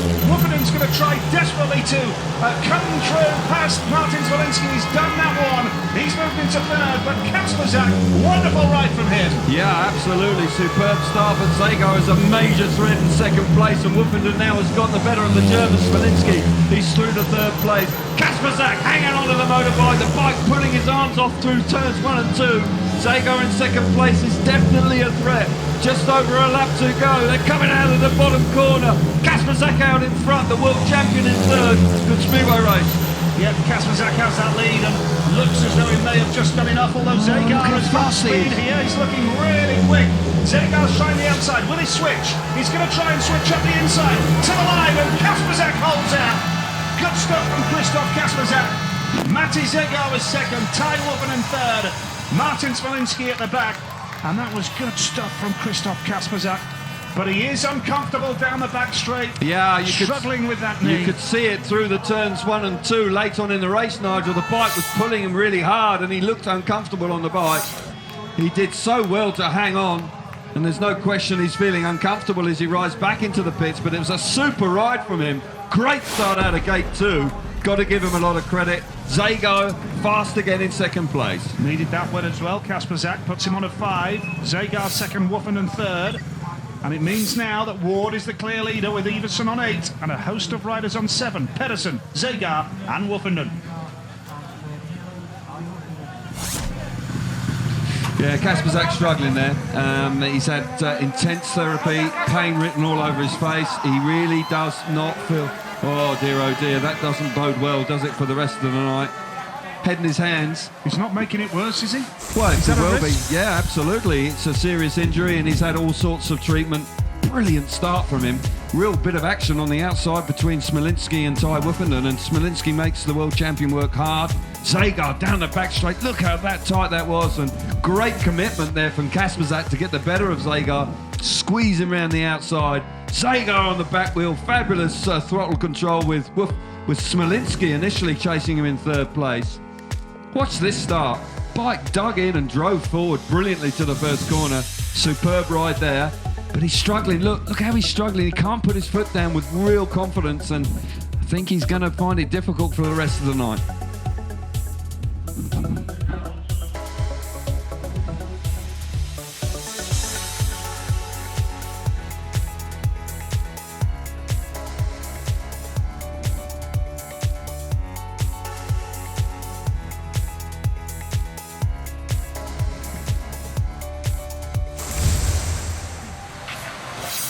Kasperzak in pain. 5 points from 3 rides. He'll be back for more. Looking at what's going on there, Nigel, because he can't put his foot down and put any real weight on it, he's having to literally hang his leg all the time, and it looked like he had some sort of spasm high up in his leg near his hip area, so very uncomfortable. Well, Greg Hancock is now with us for an interview down in the pits with Jason. Well, Greg Hancock halfway through the meeting now. A bit of a bumpy second ride for you. It was quite brutal out there on turn 3. Yeah, it was a tight one there, you know, and but that's racing, you know. Everybody's going after valuable points, and it didn't go so good for me that time. Now, you were coming into this meeting, you were closest to the leader, Krzysztof Kasperzak. He's just won that race, but it looks like he's paid a big price. Yeah, I mean, yeah, it's he's bouncing back strong, and you know, the way it is still a long season, so nobody can really count on you know, how important it is to lead the series all the way. But it could go down to the wire. Well, it seems to, because nobody seems to want to jump out and lead this Grand Prix series this year. I think they all do, but it just shows you how tough it really is. Thank you, Greg. Cheers. Thanks. The grin there. Very diplomatic about his second ride. Yes, I would suggest so. It was a tough move, but you know, he's been around a long time. He knows that it's going to be a tough one. And Iversen there, just briefly, he's enjoying a Super Grand Prix. He was much happier with his performance in his last ride. Kasperzak struggling with injury, but showing great character. That was a good start. It was a tough race, and came up with a big ride when he needed it. So, yeah, the Grand Prix really has livened up in the last few races. Certainly has. And we do have an interval now. Track grading going on. Chris Holder looking pretty cool. And the race for the semi-finals very much on. Holder on 5 points from 3 rides so far. And a reminder that after this GP tonight, we're a third of the way through the series. Round 4 tonight. Well, let's hear from Nicky Pedersen. He's got lots of speed tonight. He's with Jason. Nicky Pedersen, here we are, 3 heats down for you, couple of seconds, but nice to get the win. Yeah, we modified a little bit in the last one. We fell on it a little bit of a speed there, you know. It's lots of stones out there, you're rolling on them, so some places you're spinning and other places back's dying, so you need to make a start. When you're in front, you know, it makes the life easier. So behind this spray is very heavy out there, so it's very difficult to pass, but I'll see if I can keep on making the starts. Well, it seems the starts are important, but it's also getting quite brutal coming out of turn 2 down the back straight. Yeah, everybody seems to chase that little bit of a dirt that's up in second and third line, you know, and everybody wants to race for the points. So yeah, it's getting tight somehow. This is a track and a stadium you know quite well. Is it always nice to come back and race here? Well, it's always a racing track. You've got to be fast and have the right equipment, but I won't say it's too much of an advantage today, you know. They just had like 60 tons of new stones on the track, you know, so it's difficult right now for everyone, but, you know, I'm clocking in, I'm still in it. All right, cheers, Nicky, keep it up. Yep, that was a good ride from him in his last outing, 7 points from 3 rides. Yeah, he's looking good, isn't he? And, you know, you can't ever doubt his commitment to the course, can you? And he's making a few adjustments to the equipment, and he's moving in the right direction. Starting's going to be absolutely at a premium, that's for certain. And Nicky Pedersen knows how to make a start, that's for certain. Yep, absolutely. Great crowd here in Prague tonight. Fantastic turnout, plenty of fans from the UK, and a big German presence here tonight as well. Yeah, good to see that. Yeah, a bit of a sleeping giant, Germany. We haven't had that many Grand Prix there in recent seasons, and they haven't had anybody to really cheer, but they have now. Smilinski, though, is not enjoying the best night so far. He's only got 3 points. Pedersen, the World Championship leader. Kasper Zak, a point behind. Battling through the pain barrier. Greg Hancock, 39. Darcy Ward, 38. 3 points off the World Championship lead. This is fascinating. Absolutely fascinating. Holder 37, Woffenden has rocketed up to 35, and Zagar and Smolinski on 34 apiece as well. It really is so tight, this World Championship. It'd be great to see it that tight. I know some will sort of fade away, but... Well, long may it continue, because it'll be fabulous. It'll keep it very interesting indeed. Darcy Ward is with Jason. Darcy, here we are again then. Popped out the start, did it again. Yeah. What can I say? Yeah, it's pretty good. Knew if I made a start, got to go straight that dirt line because AJ's a dirt line rider and he'll go around you. So managed to get that apex first and feels good. You've just propelled yourself to 4th in the World Championship. Is this where you like to be, you need to be at this stage of the season? I think it's so close at the moment, so you know, as long as you're in the hunt and you don't fall too far behind, I think it's going to be going close to the end. So just keep going. Feels good. Seems that people were saying this won't be Darcy Ward's kind of track, but it seems to be. Yeah, Skater's paradise. I'm making starts, so no one can pass. Nice. Cheers. Good luck, Darcy. Darcy Ward looking absolutely impeccable so far this evening, and is defying his normal program where he struggles with starts, but here this evening he has been in fine form. Ty Woffenden just relaxing back in the pits. Longer break here after 12 races. There's a lot of track preparation and a mini interval, so everybody having a moment to relax and get themselves a drink and get themselves prepared for the second half of the meeting.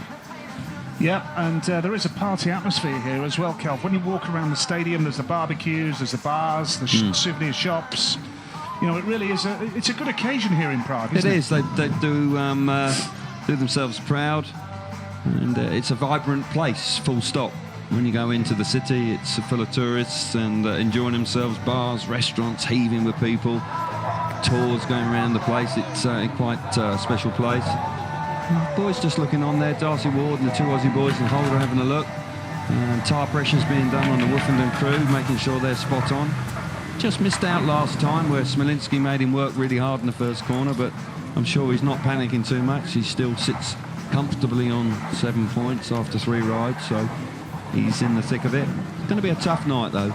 If Ward goes through the card here, that would be a remarkable achievement if he can do it, because he's got 2 gate 2s in his last 2 rides, and he will need to produce from there because you can easily get squeezed out going in the first corner if you don't make it. So But nonetheless, 9 points should be enough anyway for him to make the semi-finals. Yep, good crowd then. Plenty of fans from the UK, Poland, Germany, not to mention the Czech Republic, of course. But here comes the sponsors T-shirt giveaway, and fans looking for a piece of the action. But yeah, it has certainly been lively. I think there's more to come. You know, the last few races, it certainly has livened up. As the sun's gone down now, I do believe that the track will be better to ride on. It won't dry out quite as quickly, and there will be more bite in the material, and that will allow riders to find more racing room and more racing lines. So I'm convinced that things will improve. Great then, that's a super shot now, there. If he can just fire one of those T-shirts up to the commentary box, it'd be very much appreciated. Yeah. Have you had a word, Nige? Yeah, but it's obviously to no avail. It's just gone past driven us. straight by us, obviously. Yeah, it's a little bit like you not listening to a word I say. Yeah. Understandable. What did he say? Pardon? So yeah, longer break here. A bit of action for the crowd. As I say, moments to relax. Work to be done for some. I think Martin Smolinski will be disappointed with his performance so far with just the 3 points. He had a solid second place first time, and then has just 1 point from the next two. So he'll be looking in his next two rides to try and find something.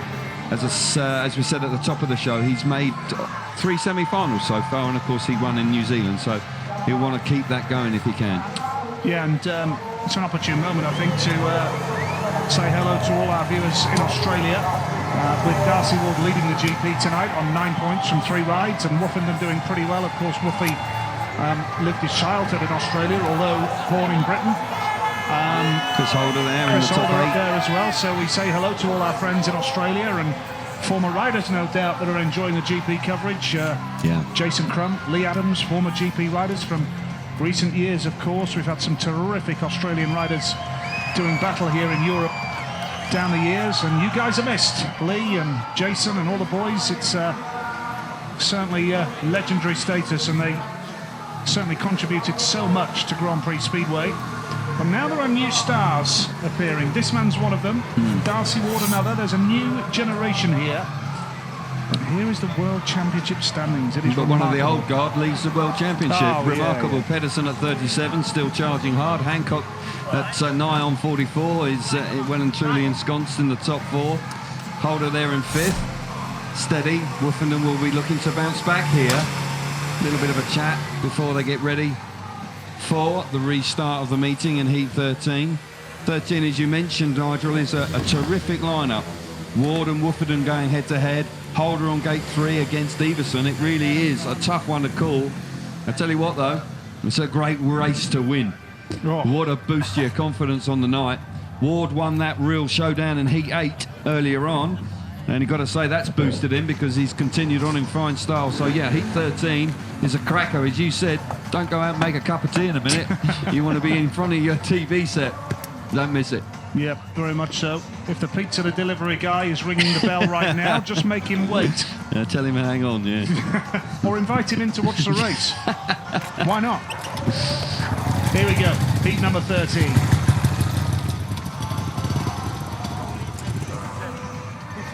Two Australian boys there, Chris Holder and Darcy Ward, who have got a bit of a Grand Prix team going this year. They wear the same coloured Kevlars. They are part of the Falkland team, of course. Very similar to Greg Hancock and Billy Hamill from the late 90s when they were Team X-Side, of course, the Battery Boys as they were known. Yeah, they park together in the pits as well. They've been given permission to park alongside one another. So, yeah, it all looks very impressive in the paddock. And it seems to be working well. But this is a tasty lineup here, Nigel. The world champion on the inside. I'm sure he'd be really keen to get one over on Ward here. Try and really make him work hard. This is a super racing prospect. Oh, fantastic lineup. No doubt about that. Watching on from the pits, and here we go with heat number 13. We see the numbers being held up there. Of course, the riders were, for the first time in GP history, allowed to pick their own numbers this year.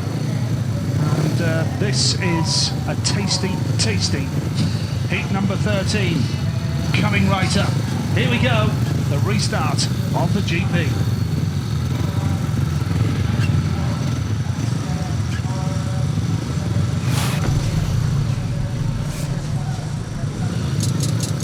Heat number 13, it is. If the kettle's just boiled, pour it after this race. Ty Wofferden goes off the inside in red. Gate 2 in blue is Darcy Ward, unbeaten so far. Chris Holder, gate number 3 in white. And Niels Christian Iversen off the outside in yellow. Something has to give here. What a wonderful, wonderful lineup this is. Yeah, terrific lineup. I fancy Ward's, Chris Holder has changed his equipment here. That bike looks very clean, looking for a bit more speed, taking a chance here in this big Heat 13. Iversen did it in the previous race, made big dividends. He hit the front, looked really quick. Wofferden on the inside has won a couple of races so far tonight, has been sharp away from the tapes. Ward, unbelievable, 3 race wins from the front. Here we go. Here we go with Heat number 13, and that was very quick the way the tapes went up, and Ward has made an absolute beauty. Now Wofferden is going to try the inside. No room for Iversen though down that back straight, and Holder is relegated to the back, but Darcy Ward is a man on a mission tonight. No question about that. Wofferden is having a go here.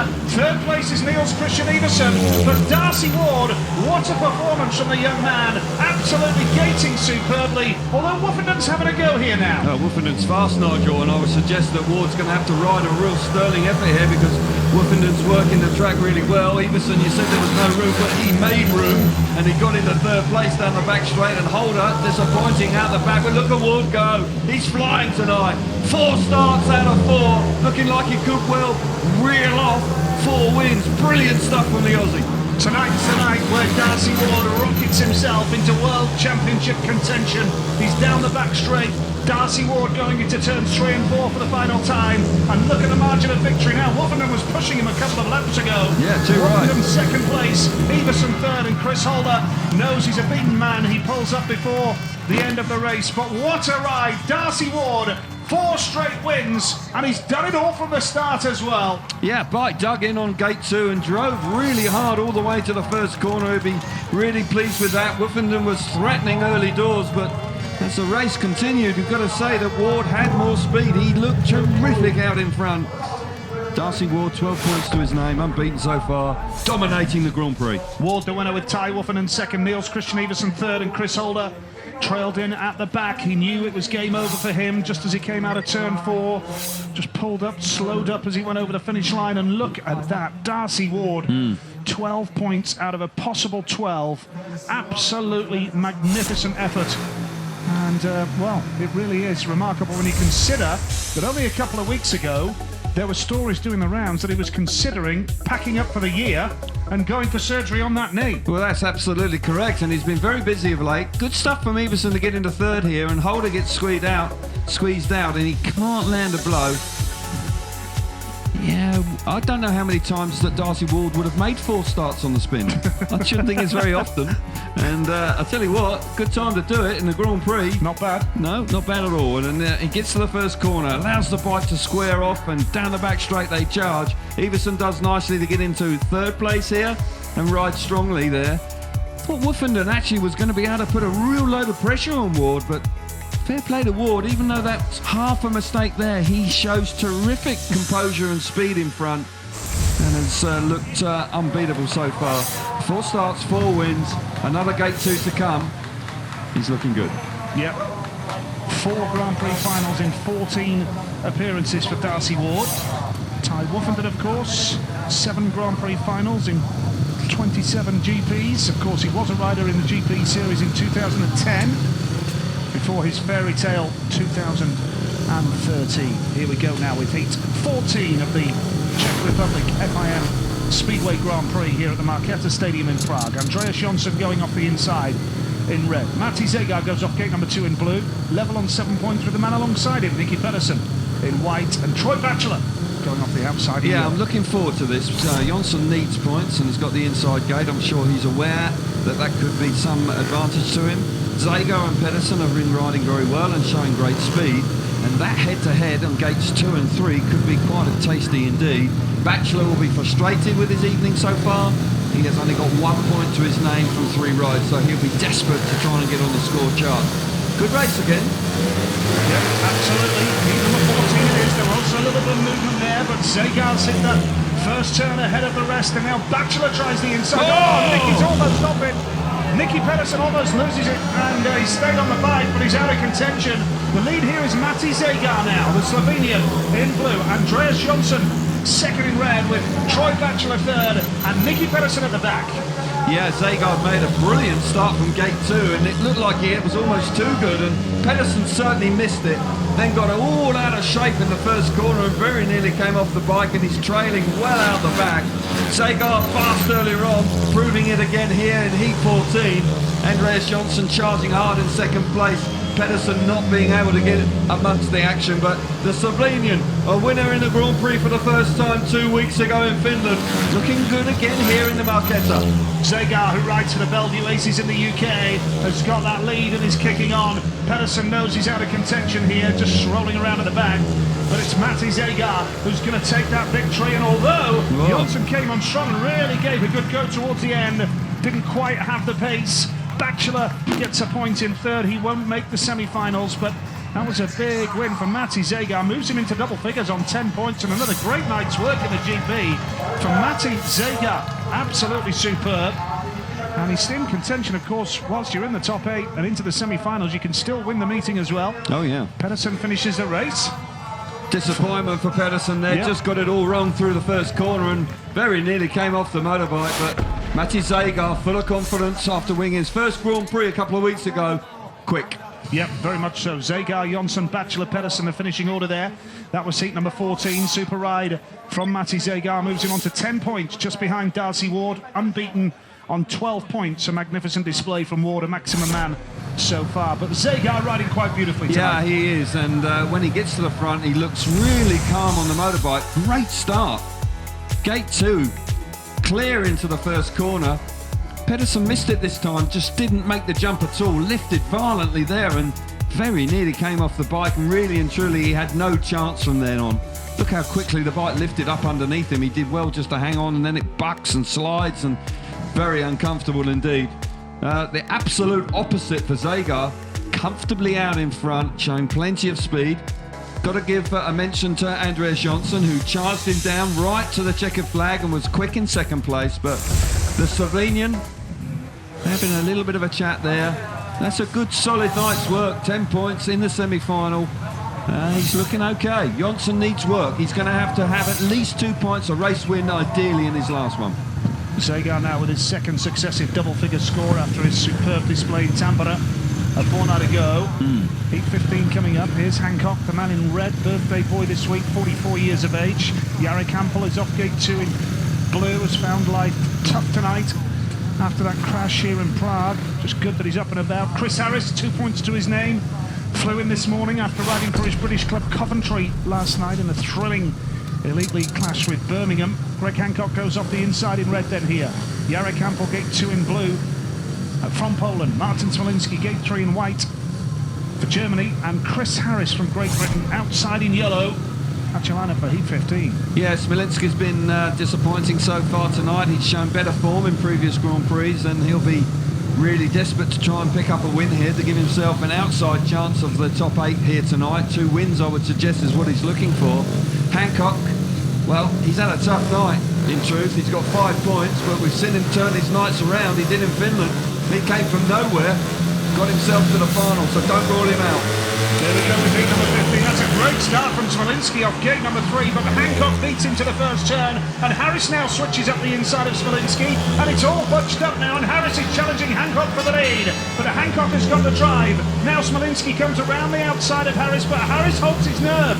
Good ride from Chris Harris in second place, but it's Hancock, Harris, Smolinski, and Hampel at the back now. Well, Harris has got a lot of speed in second place. He's all clambering all over the back of Greg Hancock, and it was really tight between Hancock, Harris and Smolinski on the opening lap. Hampel is not enjoying a good night. He's out the back and won't make the semi-finals this evening. Hancock responding well, but keep your eyes on Harris. He's charging really hard in second place, desperately looking for a way through. Lets the bike run in, squares it off. Can he get up the inside of the American? It's slick there, it's tight, there's a lap to go. Super Speedway out in front. Chris Harris giving a real go here. He's got the drive and got the speed down the back straight. Here comes Harris. Will he go all the way up the inside? Hancock holds the line. Looks looks as though Hancock is just about going to do enough, but that was a great effort from Harris in second. Yep. Third there was Martin Smolinski, and Hampel struggling quite clearly. He's pulling up, knowing that he's out of contention in the race, but that was super Speedway from Chris Harris in yellow. Hancock wins the race, but he knew he had to work really hard to get the better of Harris, who was cheered superbly by the British fans on the back straight. Yeah, great effort there from the Brit, and a sense of relief, I would think, from the American Hancock as he got over the line finally, because Harris was coming at him hard. Certainly in the first corner he was generating lots more speed than the American, and that may well have been his best ride in the Grand Prix this season so far. Hancock, though, classy ride out in front, you have to say. Yeah, not only did he battle with Smolinski, Harris, he then put pressure on Hancock. Superb, heat 15. Hancock 8 points from 4 rides now, and looking good for a semi-final place. Harris on 4, level with Smolinski now, but Hancock knew he really did have to work overtime there. Well, he's an incredible character, Hancock, because he's had a couple of tough races and he makes it work again off the inside. He just gives Smolinski a little bit of a shove, but look how close this is down the back straight. Harris there, off the outside, tucks to the inside, and Smolinski and him charge into the bottom of the track. Hampel's out the back and is really not confident this evening. You can see that in his body language on the bike. Not making starts, not showing any speed. Tough in the first corner, Hancock had to be. Super move initially there from Harris. I thought for a moment he might just be able to get to the front, but he shows respect to Hancock, who just squeezes him a wee bit. But this is a race-long battle here. Certainly Harris very nearly gets the better of Hancock in the end, and it was a super speedway race. But all credit to Hancock. He rode clever in front, and he's moved back onto 8 points, and he's got a race to go, showing plenty of class again. Nice to see a smile on the face of Chris Harris there. That's been a long time coming in the GP, and it is terrific to see that. Let's hope he can have a good last ride as well. Let's hope he can finish on a win. That really would put a big smile on his face. Might not make the semi-finals, but certainly it's going to be an awful lot better than what's happened in the first 3 Grand Prix. Gate number 16, Freddie Lindgren goes off the inside in red from Sweden. Gate number 2 in blue is Kenneth Bier. Gate 3 in white, Christoph Kasperzak. Vaclav Milik, the wild card, going off the outside. Now Kasperzak, keep your eyes on him in white. We know that he's struggling with that knee. He rode through the pain barrier to get that victory. And this is heat number 16. Every rider will have completed 4 rides after this one. Lindgren's made a good one off the inside gate. Bier switches up the inside though. Now Kenneth Bier is there, and Kasperzak is going to come through here. Christoph Kasperzak holds second place. Lindgren has the lead. Kasperzak is second. Bier battling to get the better of Milik in third here, and Kasperzak is chasing Lindgren hard. Yeah, Lindgren made a really good start on the inside, and he needs to, because he struggled so far, as is Kasperzak in second place, lifted violently, and you just sense he's not very comfortable on the bike. He's not putting any pressure on his left foot and left leg as he goes into the corners, and he's certainly being restricted there. Lindgren needs this, and he's without question is responding. He's had a good Grand Prix campaign so far, and winning races is what it's all about. And it looks like he could well win a race here this evening. Bier in third place is a danger for Christoph Kasperzak with less than a lap to go. Yeah, well, riders will know Kasperzak's struggling, and they really will push him hard, and that's what Bier's doing here. Going into that turn, Kasperzak just gets some speed, holds the drive. It's going to be a big race win now for Freddie Lindgren. That'll move him on to 6 points, and he's in with a shout of the semi-finals once again.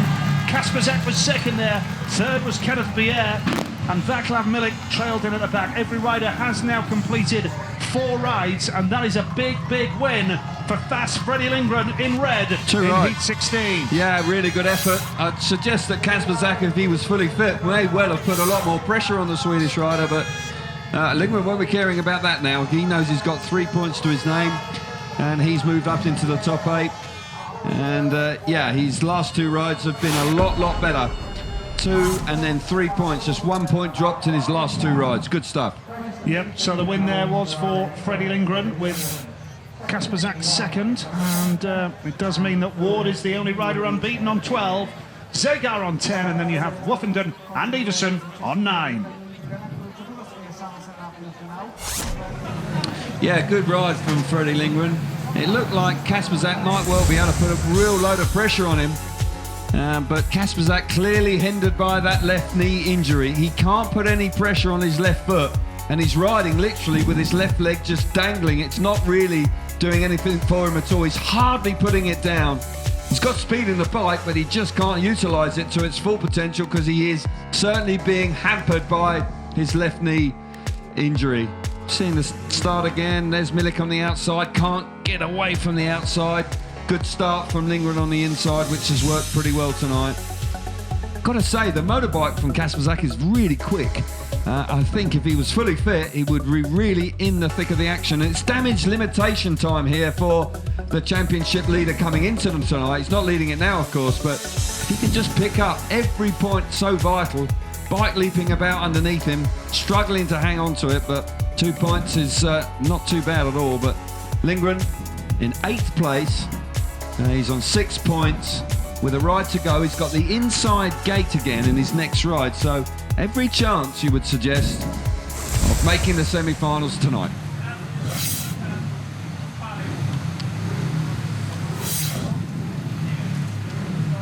Yeah, good ride from Freddie Lindgren. 6 points to his name now, and if it does go to count back, then that race win could be absolutely vital for Freddie Lindgren, who is in the 8th place at the moment and ahead of Jonsson on countback because of the fact that he has won that race. Well, race wins are vital, aren't they? And as you rightly say, countbacks can be, you know, very tense affairs, and if you've got a race win in there, then it could very well make all the difference about being in the top 8 this evening and not. But Lindgren certainly looking much more like his old self with 5 points from his last 2 rides. Yeah, we've got one race left per rider to decide the semi-finalists here in Prague. It's 17 to 20 coming up to decide that. Kasperzak's done well, isn't he, when you consider how he's struggling with that leg. He's got 5 points out of his last 2 and a couple of points in his next one, and he's through to the semi-finals. Yep, Chris Harris now is with Jason Harold. Well, Chris Harris, that's more like it. Yeah, I felt like I had a bit of pace then, so it was good. Just couldn't get past Greg, but you know we kept on his toes. I've got to ask you, what happened in your first ride? Unfortunately, it was a mechanic error. The nut to hold we changed the jet come off done. So whoever one of the clowns that was doing it was didn't do it up tight enough, and it just dumped all the fuel out at the start. Now, you didn't practice yesterday. You rode in a league meeting for in the UK for Coventry. Do you think that helped you, or it might have hindered you? No, I feel I got good pace. Bar the first one, I'm feeling there. We changed bikes after the second ride, and that was definitely felt better. So we're in there fighting now. So we just got to get a win now to try to get into that semi. Well, you're in a great position because you're off gate 1, and there've been some wins off gate 1 tonight. So obviously you're confident. Yeah, I'm feeling good on the bike again. So I just got to get my nose in front. If I do that, I'll win the race. I've got no problem with that. Nice one. Thanks, Chris. Cheers. Thank you. Yeah, great stuff from Chris Harris. Good to see that he was really racing hard there. That was excellent stuff from him. And really looking forward to the last 4 heats here now in Prague, and a terrific crowd. It really is wonderful turnout here tonight. Probably the biggest crowd we've seen here in Prague for quite a few years for a Grand Prix, and it really is good to see. Heat number 17 coming up. Iversen, Pedersen, Milik and Smolinski is the lineup in heat number 17. Martin Smolinski on 4 points, probably won't make it now. Nicky Pedersen is on 7, could just do with another point or so. Ty Woffender now, the world champion, is with our man Jason Harold. Ty Woffenden, then you're in well placed to get into those semis. Looks like you're going to make it, and a steady couple of last rides for you. Yeah, it didn't. Gate 4 was a hard one. Didn't quite make it, and then gate 1, I just made a mistake with my setup, and the bike didn't work how I wanted to towards the first corner. But that's the way it goes, and we made a few more changes, see if we can win some more. You kind of got beaten up in that first turn when you were on gate 4. Yeah, it's normal off gate 4. Now you're going to be changing motorised power for pedal power with the charity bike ride. Yeah, we're raising £100,000 for Great Ormond Street Children's Hospital. Every British supporter can go to their local track, go to the race office, buy a ticket for £1 to enter the draw to do the ride with me. It's going to be cool. The first 2 people that are doing it is Greg Hancock and Chris Morton, and I'm now going to announce that the next 2 people are John McGuinness and Darren Fletcher. So we've got some big names coming up in the future, and you know, it's just more celebrities to do the ride with. So it's going to be great. What spurred you to do this charity bike ride? I went and visited the hospital the other day, you know, and them kids are so inspiring. They're, you know, they're coming over issues with their livers, or you know, they've had transplants, and they're so happy. You know, it makes me angry when I see somebody on Twitter, oh, I'm going to have the day off because I've got a cold. You know, these kids are smiling non-stop the whole time they're there, and it opens your eyes. So, yeah, can't wait. It's a great course, Ty. Thank you very much. Thanks, guys. Get behind me. Yeah, that's super, isn't it? You know, a great cause, and going out of his way on a very busy schedule he's got this season, and he's finding the time to raise all that money. That is quite special. Yeah, it is, and like you say, he's busier than he was last year because he's riding in the Swedish League as well. So it really is a hectic time for Ty, but Darcy Ward, I believe, now leads the World Championship. Yes. And that's the first time that has occurred in his career, so a bit of a special moment for him. And he's only won one Grand Prix. Incredibly, he won that on his return to action in Copenhagen last year, and won in fine style. And so far tonight, it's been unbeatable. So, yeah. Your maths aren't as good as mine. Yep, I failed my maths O-level, and you can now see why. Yeah, what a World Championship, though. It is so tight. So, yeah. Mickey Pedersen coming up here in heat number 17. Quite a lineup it is. As the sun sets here in Prague, and these 4 heats will determine who the 8 qualifiers are for the semi-finals here of the Czech Republic FIM Speedway Grand Prix. Iversen goes in red. 88 rider number 88, I should say. 88 points, he'd do well to score those. He'd be delighted, wouldn't he? Just a little bit. The riders, of course, can have been with able my to maths, he would be on 88 points. Yeah. So here we go. Heat number 17. The last round of races to determine the semi-finalists here in the Czech Republic.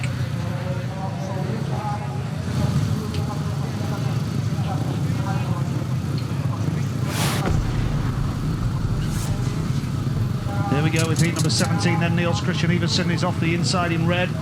Mickey Pedersen, 7 points to his name, still with a little bit of work to do. He goes off gate 2 in blue.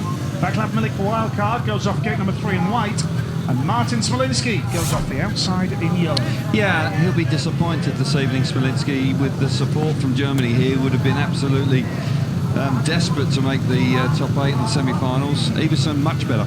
Disappointing last time in Finland. Looked like he was worn out when he got there, if the truth be known. He'd been riding every day for 10 days leading up to that Grand Prix and just ran out of steam when he got to Tampere. But tonight, he's looked good. And no surprise to see Iversen on 9 points and looking good. Off the inside, he's in the box seat for another race win here. Here we go then, heat number 17. Whoa. What a start from Iversen. That is jet propelled. And going into that first turn, he's got that lead. And now Smolinski tries to switch up the inside. Oh, Iversen's almost lost it. That allows Smolinski through. Oh, and Pedersen has ruthlessly taken aside Vaclav Milik. And now he's challenging Niels Christian Iversen. But Smolinski has the lead here. Iversen comes up the inside. Niels Christian Iversen now. Super ride. And now Smolinski's going to come back for more. He's going to try the inside line as well. But Iversen holds it well. And he has the lead. And Pedersen is going to try everything in third to come around the outside. Yeah, but Pedersen's gone to the back with Milik now getting him. Pedersen responds, gets to third place. He knows every point vital. What an opening lap on Speedway that was for Niels Christian Iversen.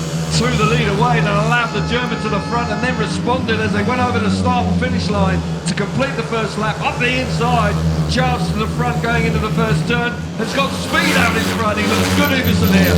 Smolinski will be satisfied with second place. Pedersen won't be satisfied with third. He'll be frustrated with that. He's really having to scrap for points at this stage. Niels Christian Iversen is going to get his biggest score of the season so far. 12 points for Niels Christian Iversen. Second place there was Martin Smolinski, and Mickey Pedersen gets his 8th point of the night, which will probably just about do him for a place in the semi-finals here in Prague. And that was a good race. Smolinski and Iversen really having a go there.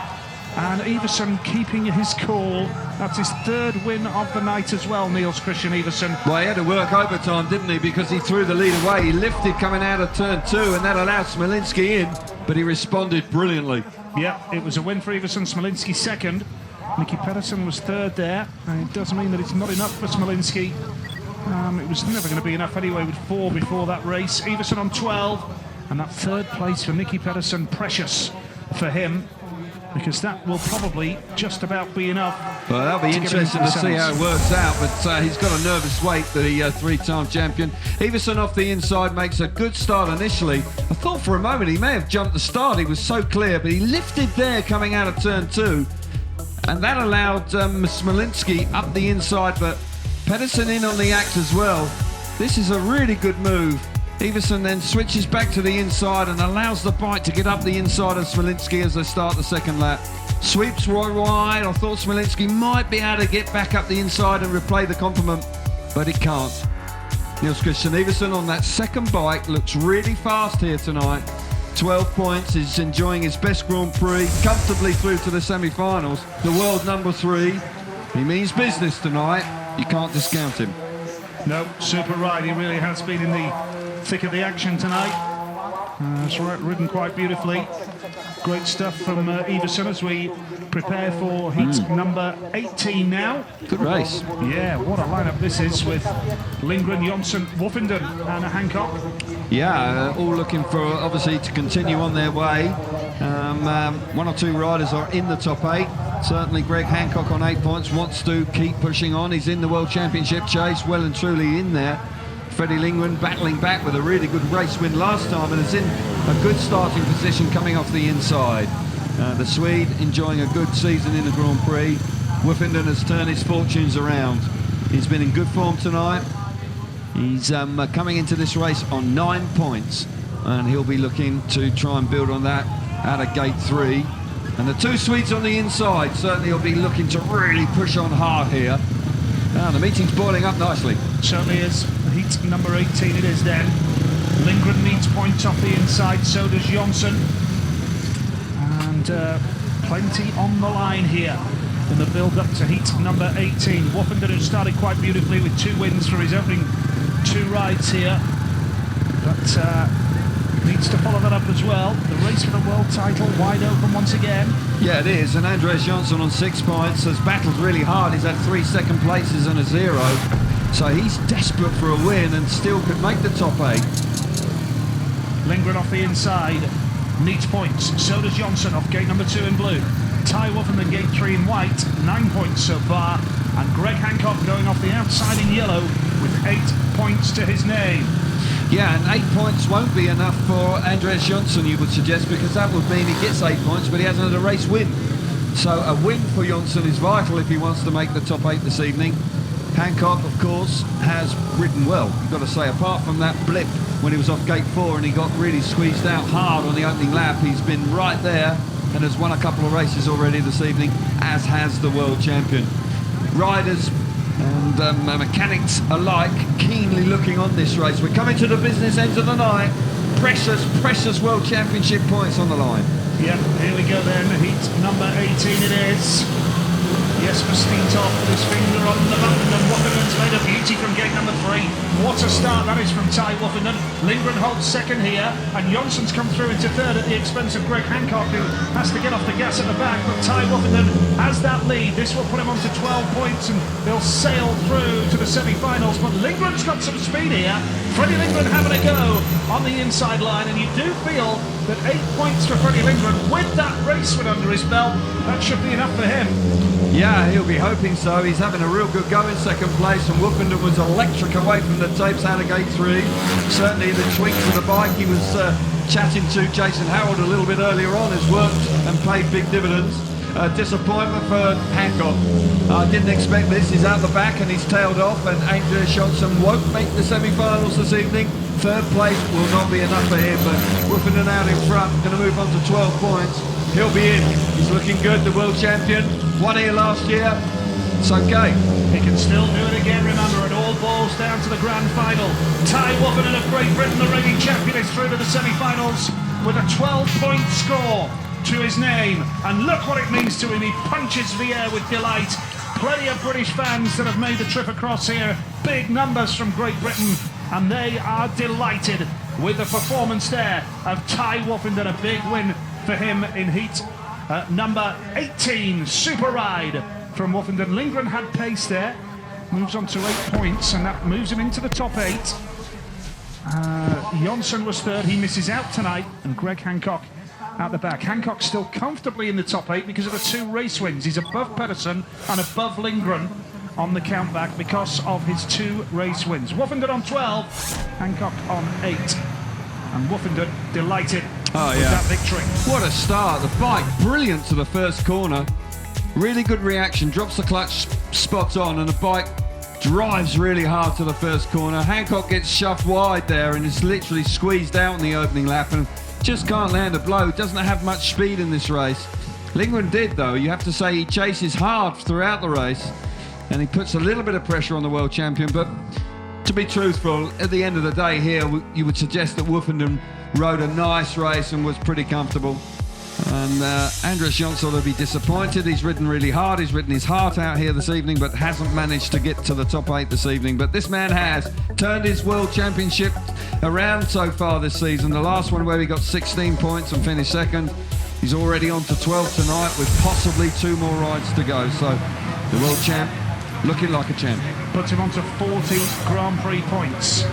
Ty Woffenden, Freddie Lindgren, who is having the best start of his career to a Grand Prix Series 13 in New Zealand, a blip in Big Gosh, but 12 in Tampere, and 8 points tonight as well for Freddie Lindgren as we build up to heat 19, and the maximum man, Darcy Ward, is off gate number 2 in blue. But what a race this promises to be. Matti Zegar is alongside him in white. Terrific lineup. Yeah, they're coming thick and fast now, aren't they? And the head-to-heads are really quite tasty indeed. Ward and Zegar. Something's got to give. Hampel only with 1 point, and certainly by his body language suggests that he is struggling after that smash earlier. Ward on 12, gate 2. Matti Zegar on 10 points, going off gate number 3. And off the outside is Kenneth Bier on 3. The 2 young reserves watching on, Zdeněk Horup and Michal Škoda. And here we go with heat number 19, the penultimate race of the qualifying heats here. Oh, Ward again on gate number 2 is a sensational getaway. He just quite simply dropped the clutch quicker than anybody else. This is a different Darcy Ward we're seeing tonight at the start. Zegar second, third is Hampel. Kenneth Bier is at the back, but Darcy Ward is looking good to head into the semi-finals with a 15-point maximum. But he's still got some work to do because Matti Zegar will have a real go here. He's getting some drive down that back straight, but Ward leads. Yeah, once again, an absolutely jet-propelled start from Ward. Textbook stuff. He looks good out in front. Zegar quick in second place, and Hampel looks like he's got more speed, but it's too little too late for the pole here this evening. He's had a disappointing night. The absolute reverse is the case for Darcy Ward, looking like he's going to go on to a 15-point maximum from his first 5 rides. That really is a terrific effort from the Australian. Yeah, Ward has that lead, and Zegar in second place. Zegar will go through to the semi-finals with a 12-point score, the same as Woffenden.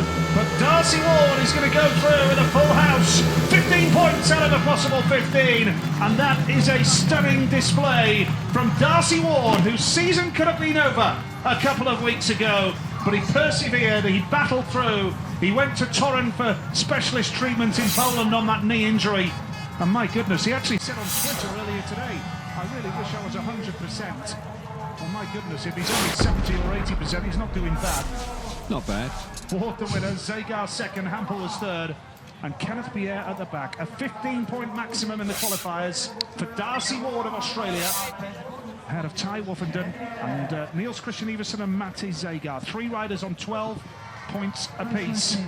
With the semi-finals to come, still 1 qualifying heat to come as well. But Darcy Ward, what a performance from that young man. Yeah, he's been sensational, hasn't he? And once again, gate 2, drops the clutch and the bike leapt away from the tapes. He's sitting a little calmer on the bike. He's right up the front of the bike, and whatever he's doing, it's working, and it's working consistently, and that's so encouraging as a rider, and you'll be getting more and more confidence from that. Great reaction. Often he misses the start, he just doesn't drop the clutch at the right time, and tonight 5 times on the spin he's done that and he's looked terrific. Zagar was threatening early doors here, got himself nicely into second place down the back straight, and shows a lot of speed, but once it settles down, Ward really has all the answers and showboats as he finishes the race, and rightly so, because he's dominating this Grand Prix. And can he go through the card? 7 races would be quite a special night. Leads the World Championship. Darcy Ward now. He was in 8th place at the start of tonight. But Darcy Ward now is the World Championship leader. And Zagar on 12, another terrific night's work from the Slovenian. Yeah, fantastic, building on that performance from 2 weeks ago when he won in Finland, so fair play to him. Ward, of course, who didn't really enjoy Finland. He's certainly enjoying tonight, isn't he? 5 rides, 5 wins, and 5 immaculate starts. It reminds me of a performance like Tony Ricardson put in, or Jason Crump put in, when they went through the card. Big night for Ward so far. And he only got 5 in Auckland when he was beaten up after that crash, of course. Oh yeah, that was a big crash. Yep. Gate number 20, Chris Harris off the inside, has looked better in his last ride. Chris Holder going off gate number 2 in blue. Needs a win here. The former world champion Troy Batchelor off gate number 3. Christoph Kasperzak is on 7 points. He's off the outside gate. So really the last semi-final spot is between Chris Holder and Christoph Kasperzak. Yeah, and Holder's had a race win, so that could be absolutely vital for the Australians. Big race here, don't get pressure. Yep, loads of pressure. Very good gate off number 2 in the blue Harley colour. Harris is going to hold the inside line, and we know Harris has got speed, but Holder has gone wide and got loads of drive. And Kasperzak is at the back here, but the lead is with Chris Holder. Now Batchelor is coming hard up the inside of Chris Harris. Harris holds his nerve though down the home straight, and Harris hangs on to second place. But this is a great ride. Win or bust for Chris Holder, and he's got the lead. Well, just momentarily there's a bit of a hole appearing in that first and second corner, and he just hit it, got a little bit out of shape, but like Ward in the previous race, Holder's made a really good start out of gate 2 and flying out as well. Harris is doing nicely in second place, because Batchelor has been pushing him really hard, and Kasperzak is running out of steam here. Just is not comfortable enough on the bike, can't ride it with any real determination and aggression.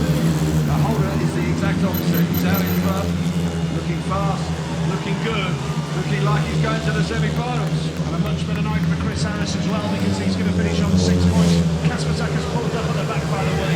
That lead getting the better of him quite clearly. But for Chris Holder, that is a big win for Chris Holder, because he jumps into the top 8 now. It was win or bust for the 2012 World Champion. He knew that. He got the victory. And that is a big win for the Australian in heat number 20. Chris Holder jumps into the top 8. And with 2 race wins, he's ahead of Nicky Pedersen and Freddie Lindgren as well in the pecking order. But for Kasperzak, you can feel his pain. Oh yeah, he's struggled, hasn't he? He just can't put any weight on the left leg. And he's done well to get the 7 points. Just ran out of steam in that last race. Coming from the outside was always going to be a tough call for him. But Holder, well, yeah, that was more like it. A win for Holder, Harris second, Batchelor third, and Kasperzak at the back. Ward, Woffington, Everson, Zagar, Hancock, Holder, Pedersen and Lindgren in the semi-finals. Yeah, Holder was good there. He's seen his teammate Darcy Ward there dominate this Grand Prix, and suddenly he's dug in, he's found something, maybe a tweak to the bike setup. Maybe he's just calmed it down a little bit, and it really did grip and drive. Look how far in front he is at the end of the back straight. Before they've completed the first lap, bit of battling going on between Troy Batchelor and Chris Harris for second and third, and Harris certainly looked like he was enjoying himself a lot more here. And another second place, 6 points. Hasn't made the top 8, but certainly it's an improvement on previous Grand Prix for the Brit. Batchelor struggled tonight. He's found it hard work out there. He's only got the 3 points from his 5 rides tonight. Holder, of course, he'll be chuffed to bits. He's in the semi-finals. Kasperzak, the World Championship leader, coming in tonight, still struggling with that knee injury. Tough for Kasperzak.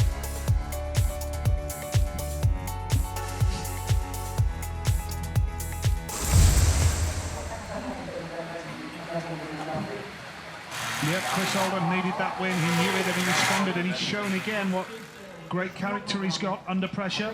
Track grading going on now as we prepare for the draw for the semi-finals. The gate picks from the riders, the FIM and The race director will just confirm the finishing order, but it does look clear-cut to me with Ward on 15 points, a maximum, so he will have first pick. Woffinden with 3 race wins, and then when you go head-to-head, second place, Everson third, Zagar fourth, and you've got Hancock, Holder, Pedersen and Lindgren. Amazing that 4 riders have finished on 8 points. Tough tie, isn't it? With the conditions, everybody snatching points off one another, and it's been difficult to go through the card. That's why the 15 points from Ward is remarkable. On a track like this, a rider that is not renowned for his starting ability comes up with 5 textbook starts, and I hope I'm right in saying he is now leading the World Championship, and that is really quite a special moment for the Australian. Can he do it? Can he go right through the card and do 7 out of 7? I can't remember the last time it's been done. It's been done on several occasions, but certainly tonight, 2 more starts and he could well be right there. Woffinden, the world champion, has looked solid, really solid, and the last race out of gate 3 has ridden very well indeed. Just to confirm then, they are the standings. Ward, Woffinden, Everson, Zagar, Hancock, Holder, Pedersen and Lindgren. 4 riders on 8 points. They all qualify for the semi-finals here in Prague tonight, but the race for the world title taking another dramatic twist here. You have to feel some sympathy for Christoph Kasperzak. That knee injury has been a hammer blow in his hopes of becoming world champion. Gate 1, pretty favourable. Yeah, that's no surprise. It's the shortest way to the first corner, and there's a little bit of grip down there. The inside gates have been quite good, and gate 3, I have to say, certainly boosted by the performances of Woffinden, has looked pretty decent as well. It'll be very interesting to see what way they go for the semi-final for their gate picks. Never easy in actual fact. Sometimes you don't want to have the choice. You'd rather just be told which one you're going to go off because it's not clear. But I would think that Darcy Ward would go for gate 1. But the last 2 races he's won off gate 2, so he may well feel comfortable going from the gate 2 position. Interesting. Looking forward to seeing which way they choose. Never easy. Absolutely. 44 points now, Darcy Ward, in the World Championship. And by my reckoning, KK, Greg and Nicky are on 42. Ty's on 41. And then, there we go. That's not bad, is it? It's great. And as we came into tonight's meeting, there was probably 10 riders at least in the World Championship chase, and it looks like it's going to continue.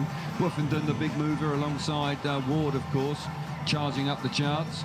Zagar's ridden well again. He's well and truly into the top 8 after a slow start to this year's Grand Prix series. So, yeah, riders of class beginning to show their mettle. As you've said, KK, Kasperzak, you feel for him because he was in such brilliant form. When he won in Bydgoszcz, it was just an outstanding ride. And then he got hurt in Landshut in a pairs meeting, and he's struggling since. So here we go for the first semi-final.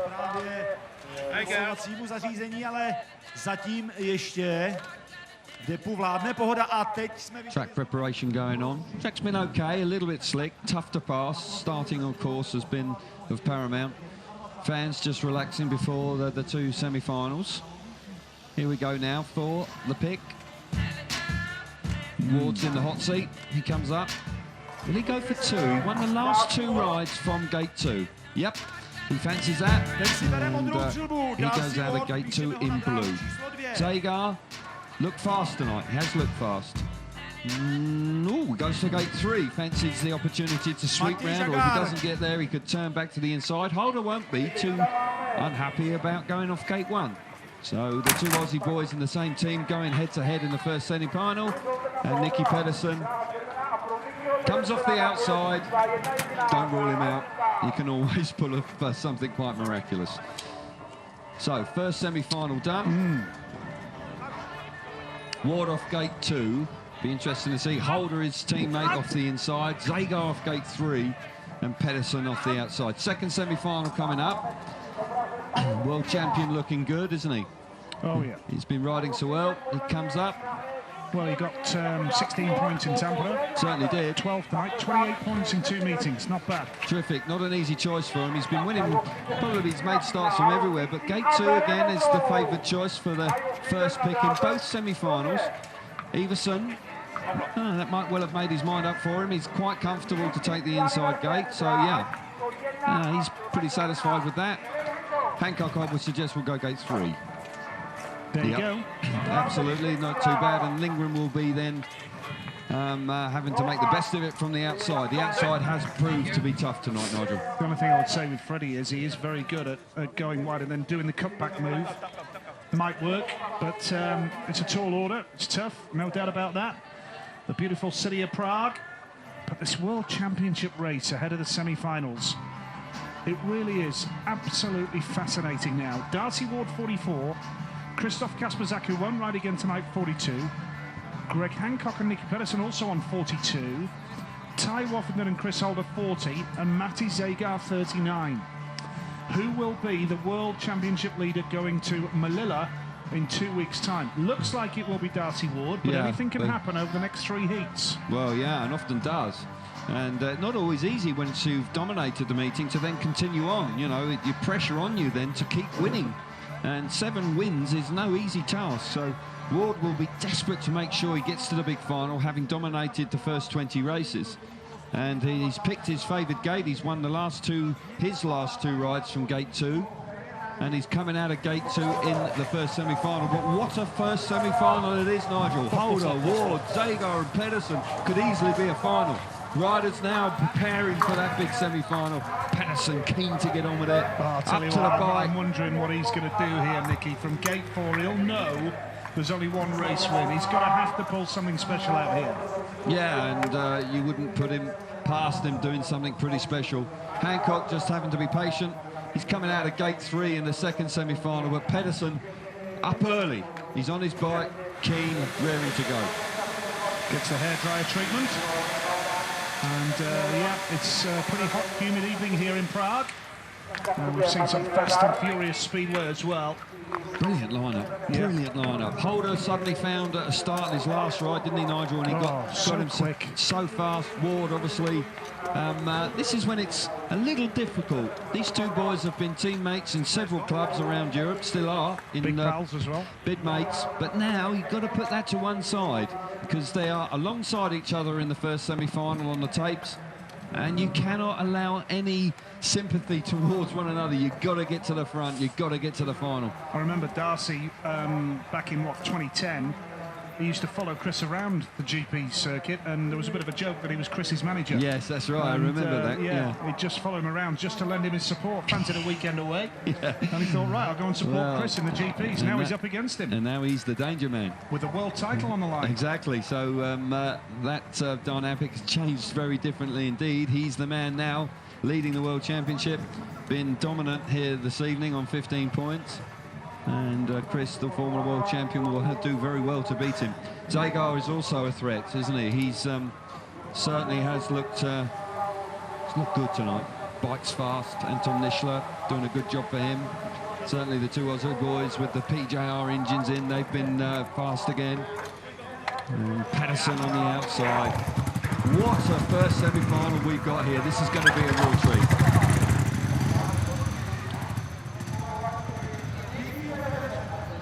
There we go then, the first semi-final here in Prague. And what a lineup it really is. And the World Championship wide open as well. Change of bike there for Nicky Pedersen, Nige. Clearly dissatisfied with the performance of the previous one, so he's rolling the dice a little here. Nothing to lose. He's crept into the semis. He's run out of steam in his last 2 rides. Just 1 point from his last couple of rides. So, World Championship standing. Ward, 44, Hancock, 42, Pedersen in this heat as well on 42. Woffington, the world champion, coming out in the next one. Holder on the inside on 40, really very tight indeed. Vital race in prospect, big World Championship points on the line.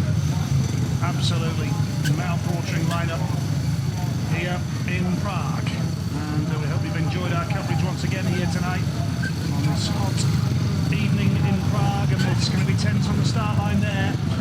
Too right. Rather than to me. It's dramatic stuff.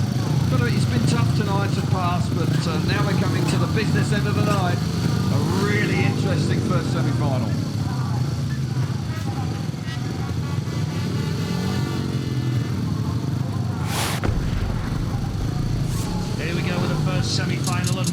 lineup. Chris Holder, 8 points to his name so far, 40 World Championship points. Game number 2 is the new series leader, Darcy Ward, a maximum man tonight.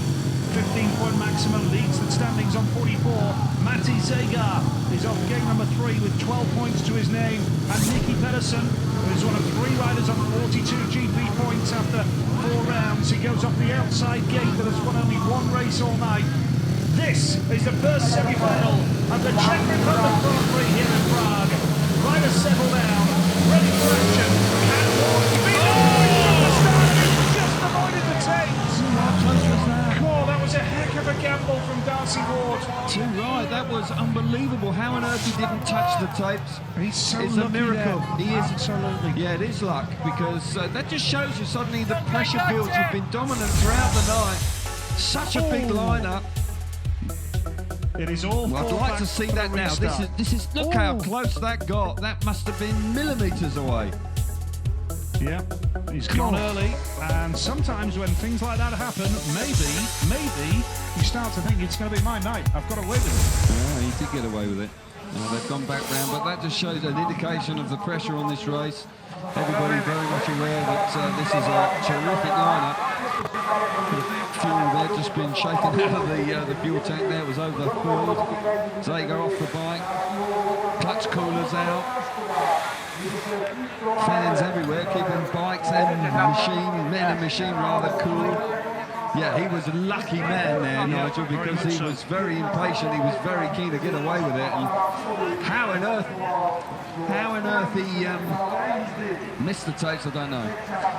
Yeah, so we'll start again. And why are they making so many changes here? It looks as though they're making changes to the bike skull.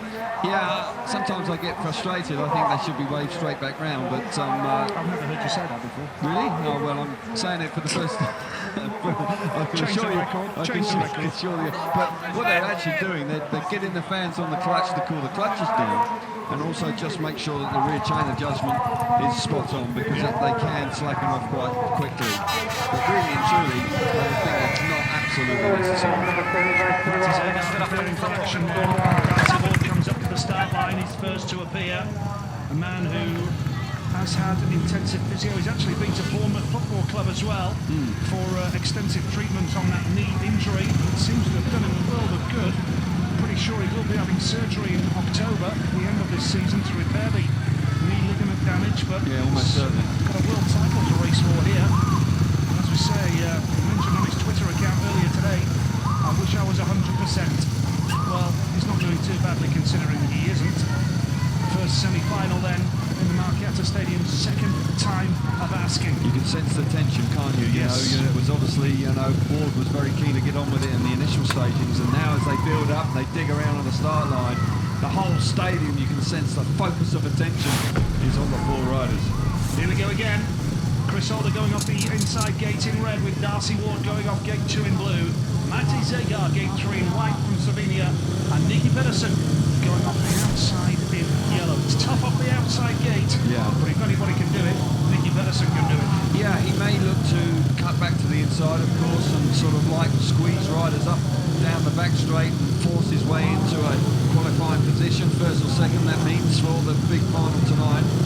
Hasn't had a lot of speed these last couple, so hence the change of equipment. He'll be keeping his fingers crossed that it works out, because there's some real big hitters in this race on the inside of him. Zagar fast, Ward dominant throughout the night, Holder looking much more like it in his last ride. Here we go, second time around. The call to the start line, here we go again. Green light on. This time, Ward's made a good one once again off gate number 2, so Zagar on 3. Ward comes inside line, Zagar is going to come right around the outside. Matti Zagar is there, and Pedersen now is going to challenge Darcy Ward. The lead is with Matti Zagar, and Nicky Pedersen is coming around the outside, and now Ward is really got to work hard. Pedersen roaring around the outside, Ward has to respond. Down the back straight, Pedersen's done him. Found something on that second bike. Roars into second place, they go way out in front. Has Ward got any answers for Pedersen? He's desperately looking for a way through. He's dominated the Grand Prix so far. Back in third place, he won't make it there. Well, Zagar has that lead. Can he make it? 2 Grand Prix wins on the trot here. Here comes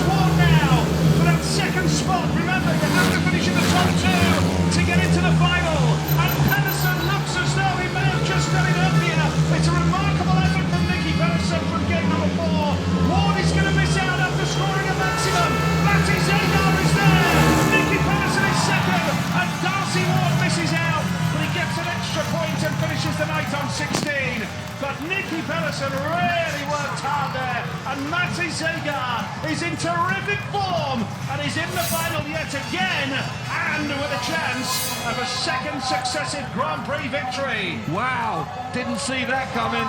How on earth is Darcy Ward, who dominated the Grand Prix, misses out? What a ride from Pedersen. Zegar was superb out in front.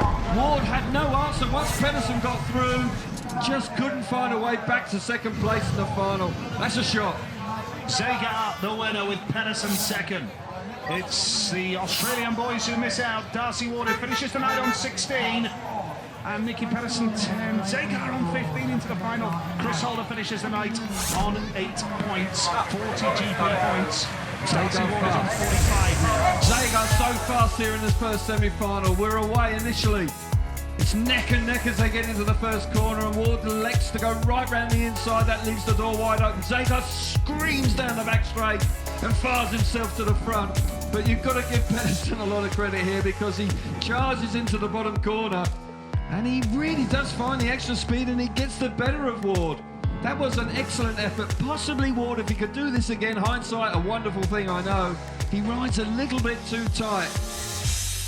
Yeah, I can understand his move on the first corner, and then he runs to the inside here, and that leaves racing room. And Pedersen, you have to say, chances his arm and swoops round the outside, and a real hard charging ride from the three-time champion to get himself in the second final and into the final. But Zegar, what a ride. He's in vintage form right now.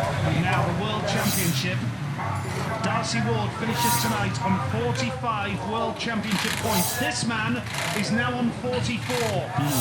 So he can lead the World Championship going to Manila in a fortnight's time. And what a remarkable effort that is when you consider the last two rides. He only got 1 point. It didn't look like he was going to do anything. And then, as you rightly said, Nigel, if anybody can do it from gate 4, Pedersen can, and he duly delivered. Brilliant. Niels Christian Iversen off the inside in red here.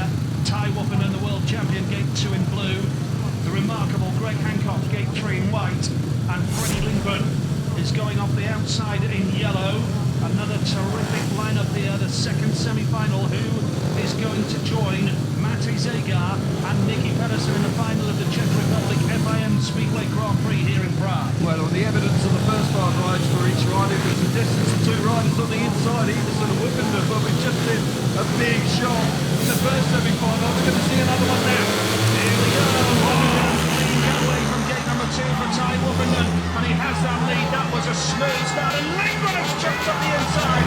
What a ride from Freddie Lindgren, and Hancock now. Here comes Hancock into turn 3, takes out Lindgren, and it's Greg Hancock who holds second place. It's Woffenden with the lead. Hancock is second.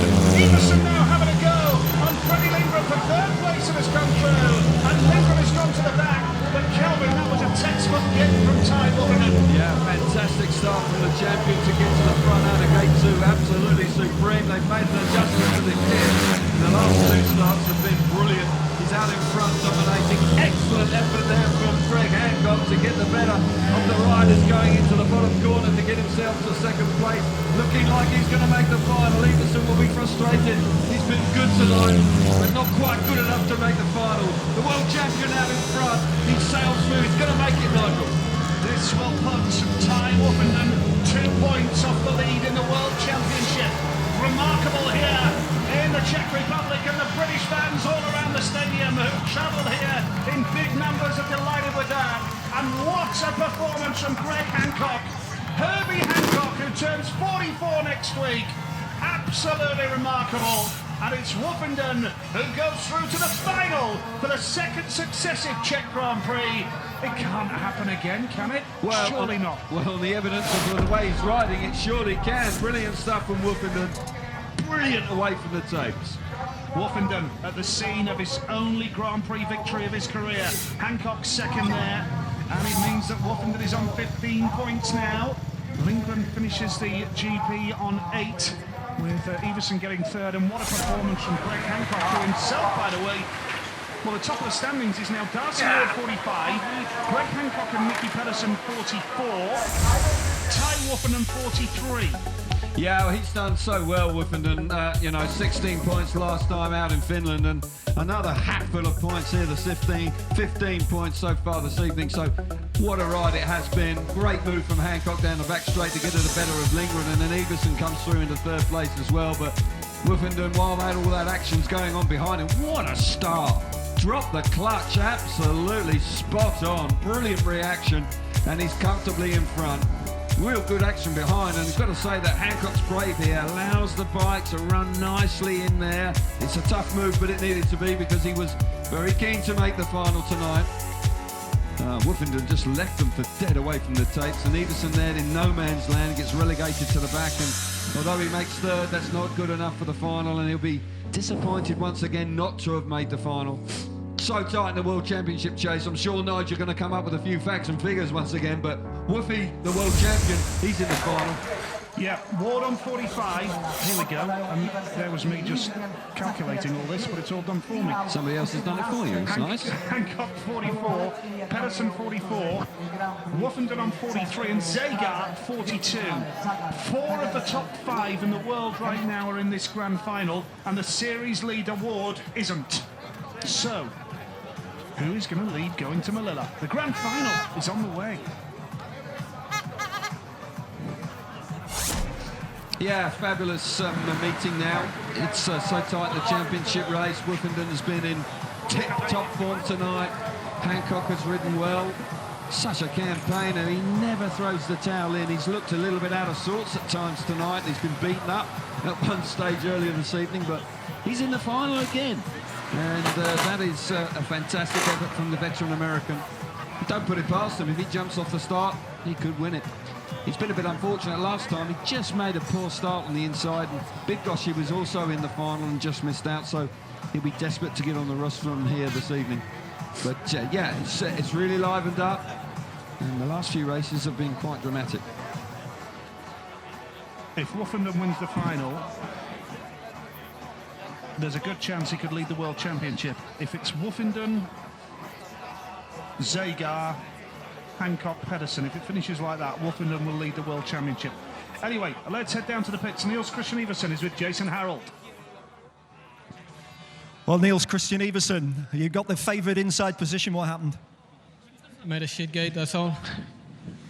Sorry about the language, but he's summing up his feelings. It can be a cruel sport, this Speedway, because all night you've been plodding away, made it to the semis, and it didn't quite happen for you. But you're in that clutch of riders on 40-odd points, so you're still in the mix. Yeah, definitely tonight's meeting was good for me. I was on the pace all night, not in the semi, but that's the way it goes sometimes.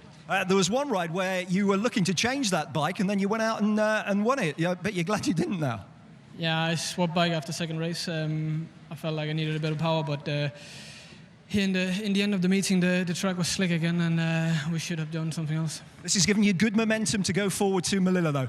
Yeah, absolutely. 12 points in my 5 races is good. It's a good result for me, and it's definitely the best I've been so far this year. But yeah, what can you say? You need to step it up when you get to the semis, otherwise your night will end, and yeah, that's how it went today, but definitely it's a step forward for me. Well, it's great you're kicking on, Niels. Thank you. Thank you. Cheers, mate. Thank you. Yeah, that wasn't easy. Fair play to him, because you can see he's disappointed, but he was so desperate to make the final this evening, so yeah, you can feel for him on that score. But tomorrow when he wakes up, 13 points, pretty decent effort. Yep, terrific night here then, here in Prague, the Czech Republic FIM Speedway Grand Prix, and another dramatic twist, and Melilla in a fortnight's time. That is going to be tasty, very tasty. Oh yeah, and it's a great racetrack too, and we've seen some superb action there in the past, World Cups of course as well, and yeah, I don't doubt that we weren't there last year, so we're going back to Melilla, and it will be, I'm sure it'll be a thriller in Melilla, that's for sure. Have you heard that before? I think that's fairly original. Dear, oh dear. Yeah, I used to use that a lot, but I thought, no, it's old-fashioned now. It's to run its course. Past but its sell-by stop date. you though, Kel, does it? No, steam straight in. So yeah, we prepare for the gate picks. Beautiful evening here in Prague, and fans have enjoyed themselves and just this race for the World Championship. We're a third of the way through after tonight. Just a quick word about Darcy Ward. He was feeling frustrated, I would suggest. Scored a lot of points tonight, but having dominated, he will be bitterly disappointed that he's not in the final. Which one do you fancy? Which gate? OK, I'm going to go for gate 2, Nigel. I think that that's been very successful, and I suspect that there's going to be Ty Woofenden coming out of there. I'd be surprised if he doesn't take that. Yep, and here we go with the grand final coming up here in the Markéta Stadium, Prague. Just waiting for the riders now. And here we go. So, Ty Woofenden, yep, the world champion, comes up, and Got it on here, mate. he's going for gate 2, no surprise, and he's chuffed with that. Zagar, who is very much a danger. He has shown terrific speed, and he's grown in stature as the night's gone on. He had that in his semi-final, if my memory serves right. And he comes out of gate 3. Hancock would think he'll almost certainly go for the inside gate. No-brainer.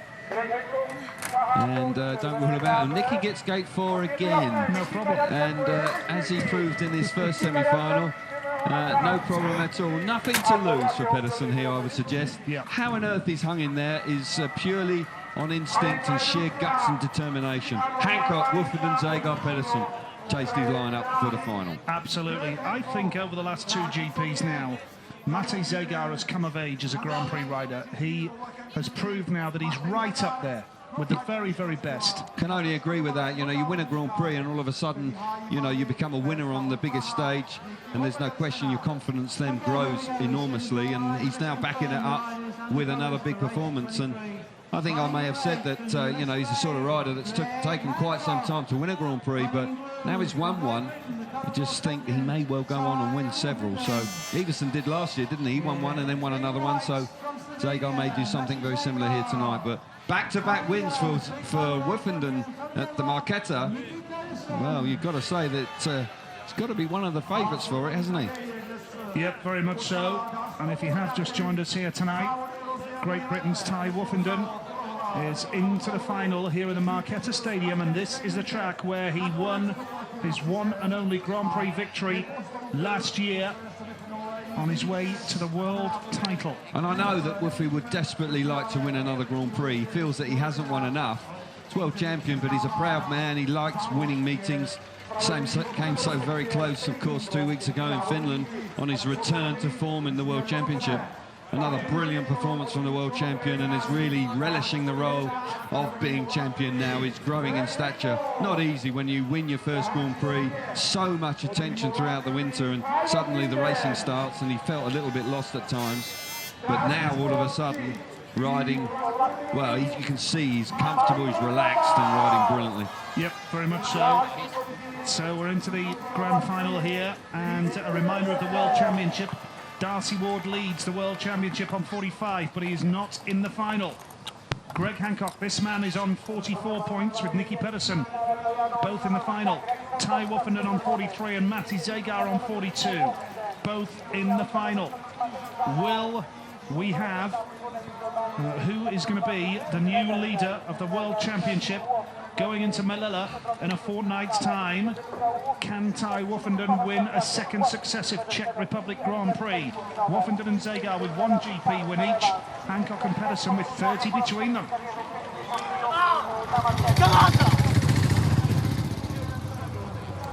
Here we go then, the big final. They're coming out onto the track. Fabulous lineup, really not an easy call. I would suggest that the evidence of Woofenden in the last few races, so good away from the tapes, he would be favourite for me. And I do believe my colleague alongside me fancied him for tonight's Grand Prix. So Nige, you're getting close, and I think I may have fancied Hancock. So we've got this far, we've done okay. Yeah, I just think that the way Woofy is gating now, the way he's making the starts, I just think that, you know, it's an omen from last year as well. But hey, Zagar, you can make a case for all 4 of them here. Well, without doubt. Fantastic final, really looking forward to this.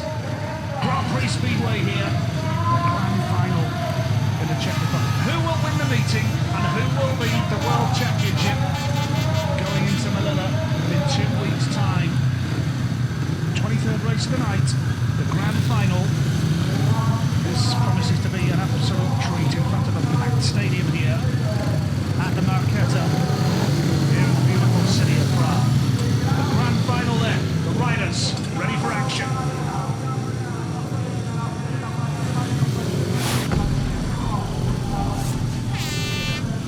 Here we go with the grand final then of the Czech Republic FIM Speedway Grand Prix. It's Greg Hancock going off the inside in the red helmet colour with 71 final appearances before tonight to his name.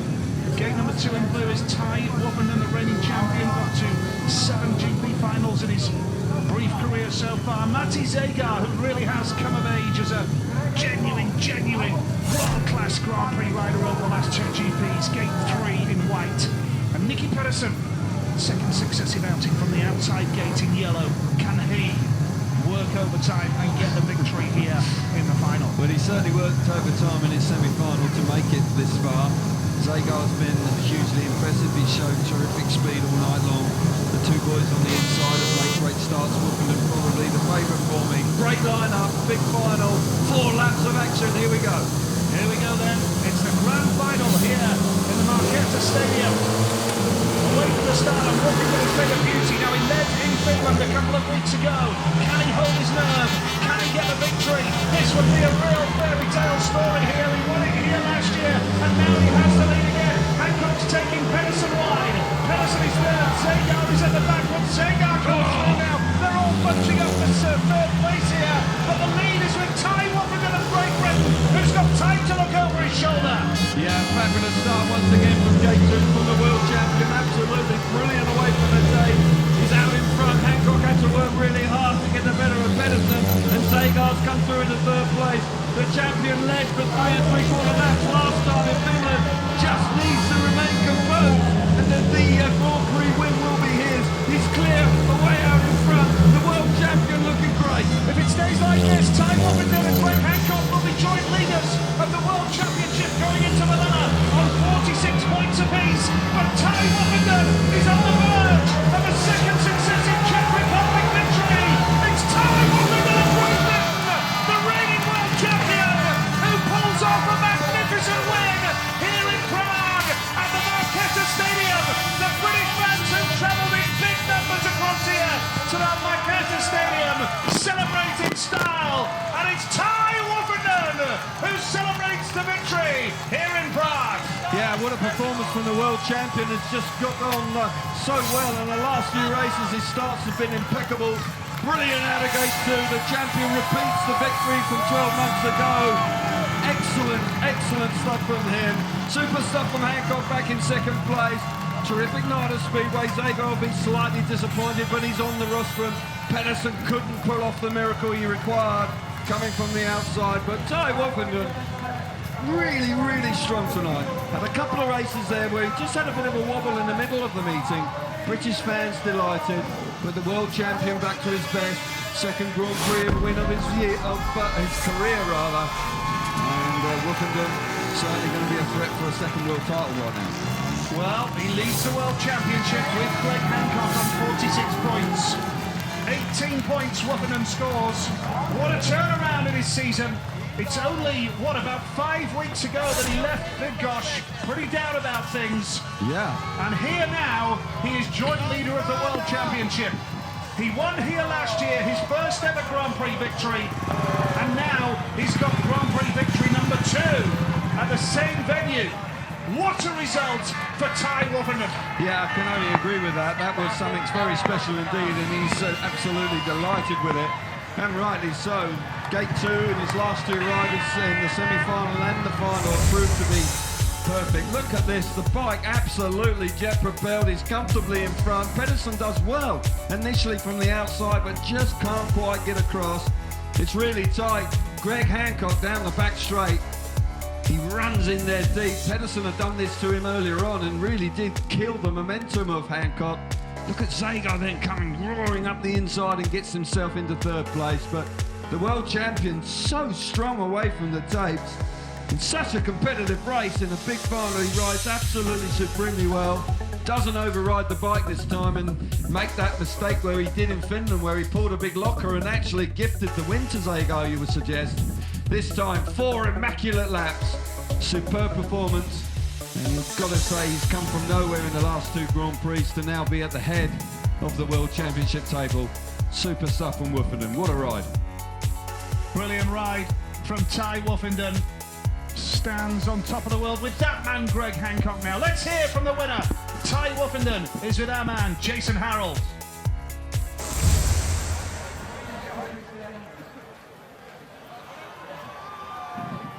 Well, here he is, the man who's just nudged himself into pole position, Ty Woofenden. Second consecutive final, you shot out in front, there was no way you were going to lose this, was that?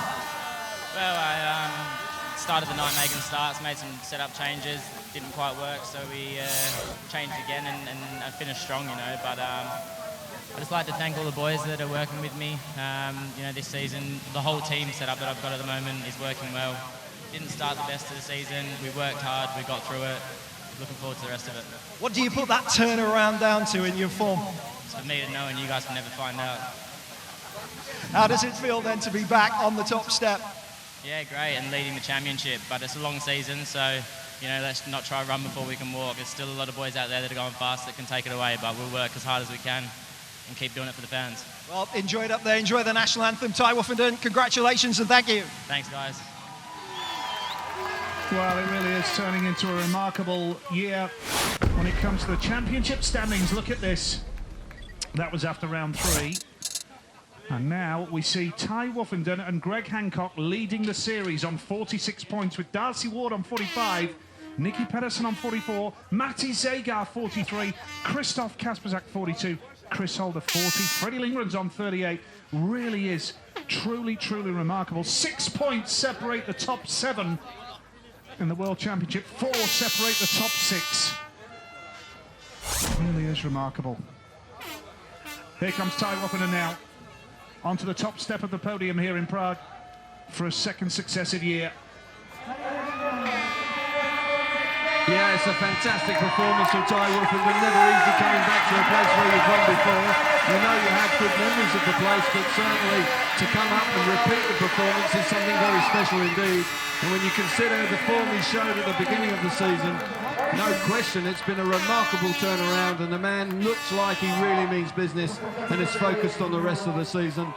And Greg Hancock, remarkable performance from him again. He's on the rostrum, making finals. 3 finals on the spin for Hancock, and Zagar also. Here's the national anthem.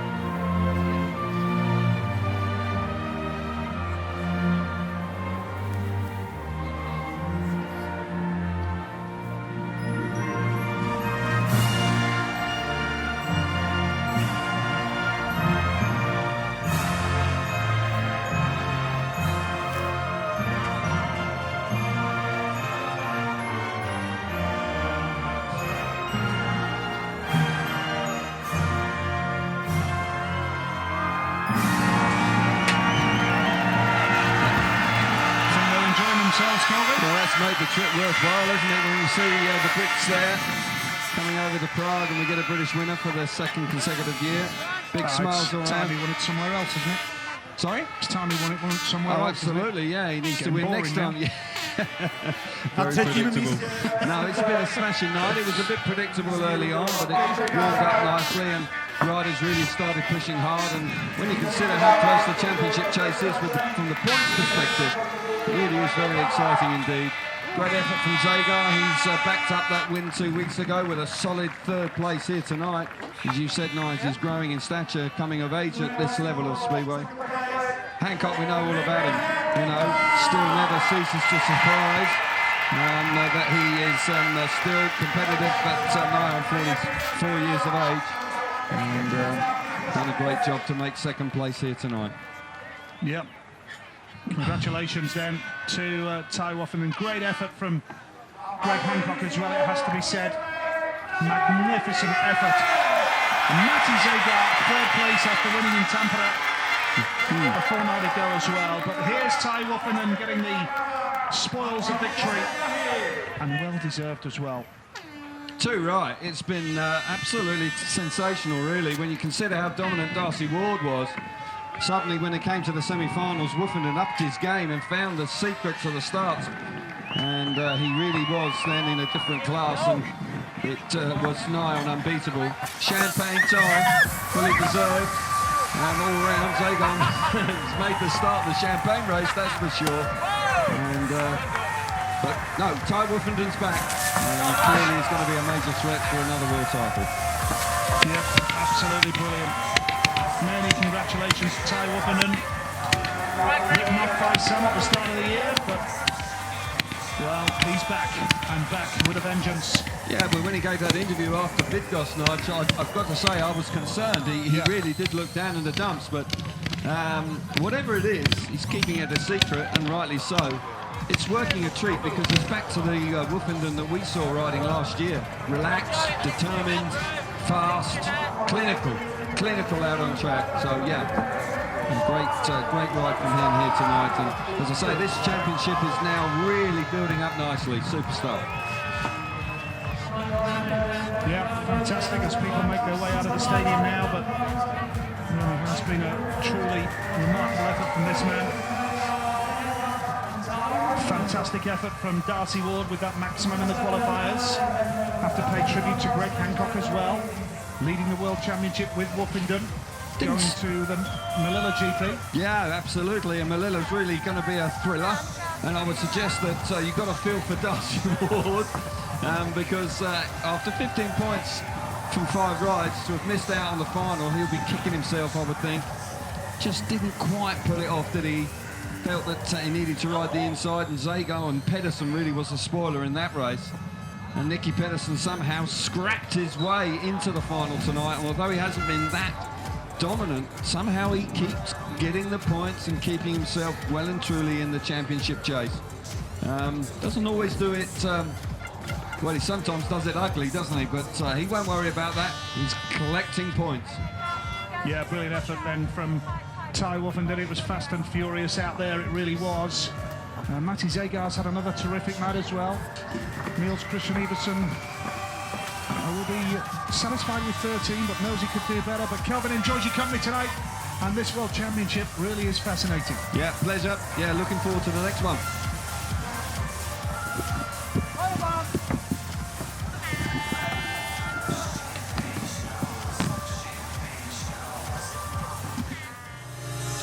The FIM Speedway World Championship moved to the Markéta Stadium in Prague for round number 4 on a hot, sunny evening. Plenty of tourists in town, and the SGP's Stars of Shale ready to do battle once again as the race for the world title was hotting up nicely. Darcy Ward was the standout rider in the qualifying heats. Niels Christian Iversen made a good start and was looking quick, and Václav Milik in the thick of the action as the wild card as well. Several riders in contention for the World Championship after the withdrawal of Christoph Kasperzak a fortnight earlier in Tampere in Finland, and then we saw this drama with Milik and Jari Campbell. The ambulance was called for Jari Campbell initially, but thankfully both riders were able to walk away from that and take their place in the rerun, although Campbell wasn't the same rider, clearly feeling the effects. Pedersen ruthless on Hancock in that race. Darcy Ward's momentum continuing, riding quite beautifully and on his way to a 15-point maximum in the qualifying heats. It got down to make or break for Nick and Chris Holder. Nicky Pedersen really working hard as well, and it was a tight call for the semi-final places. Freddie Lindgren, Chris Holder on 8 points apiece, managing to sneak their way through in the business end of the meeting. Kasperzak struggling with that knee injury, was in agony after a race win, but Nicky Pedersen always in contention. You could never write him off. The Slovenian Matty Zagar continuing his good form. Pedersen did well to get the race under control after almost falling off the bike there, and he managed to qualify through to the semi-finals with an 8-point haul, but Kasperzak clearly riding through the pain. Chris Harris had a good battle with Greg Hancock in his last outing, and then it went down to the semi-finals, and this was absolutely fascinating. Nicky Pedersen working hard, and Darcy Ward missing out after a 15-point maximum. He failed to make the final. Gate number 2 worked a treat for Ty Woofenden, the reigning world champion, and he made his way towards a second successive victory. And he leads the world championship with Greg Hancock level, going into round number 5 in Melilla, Sweden next time out.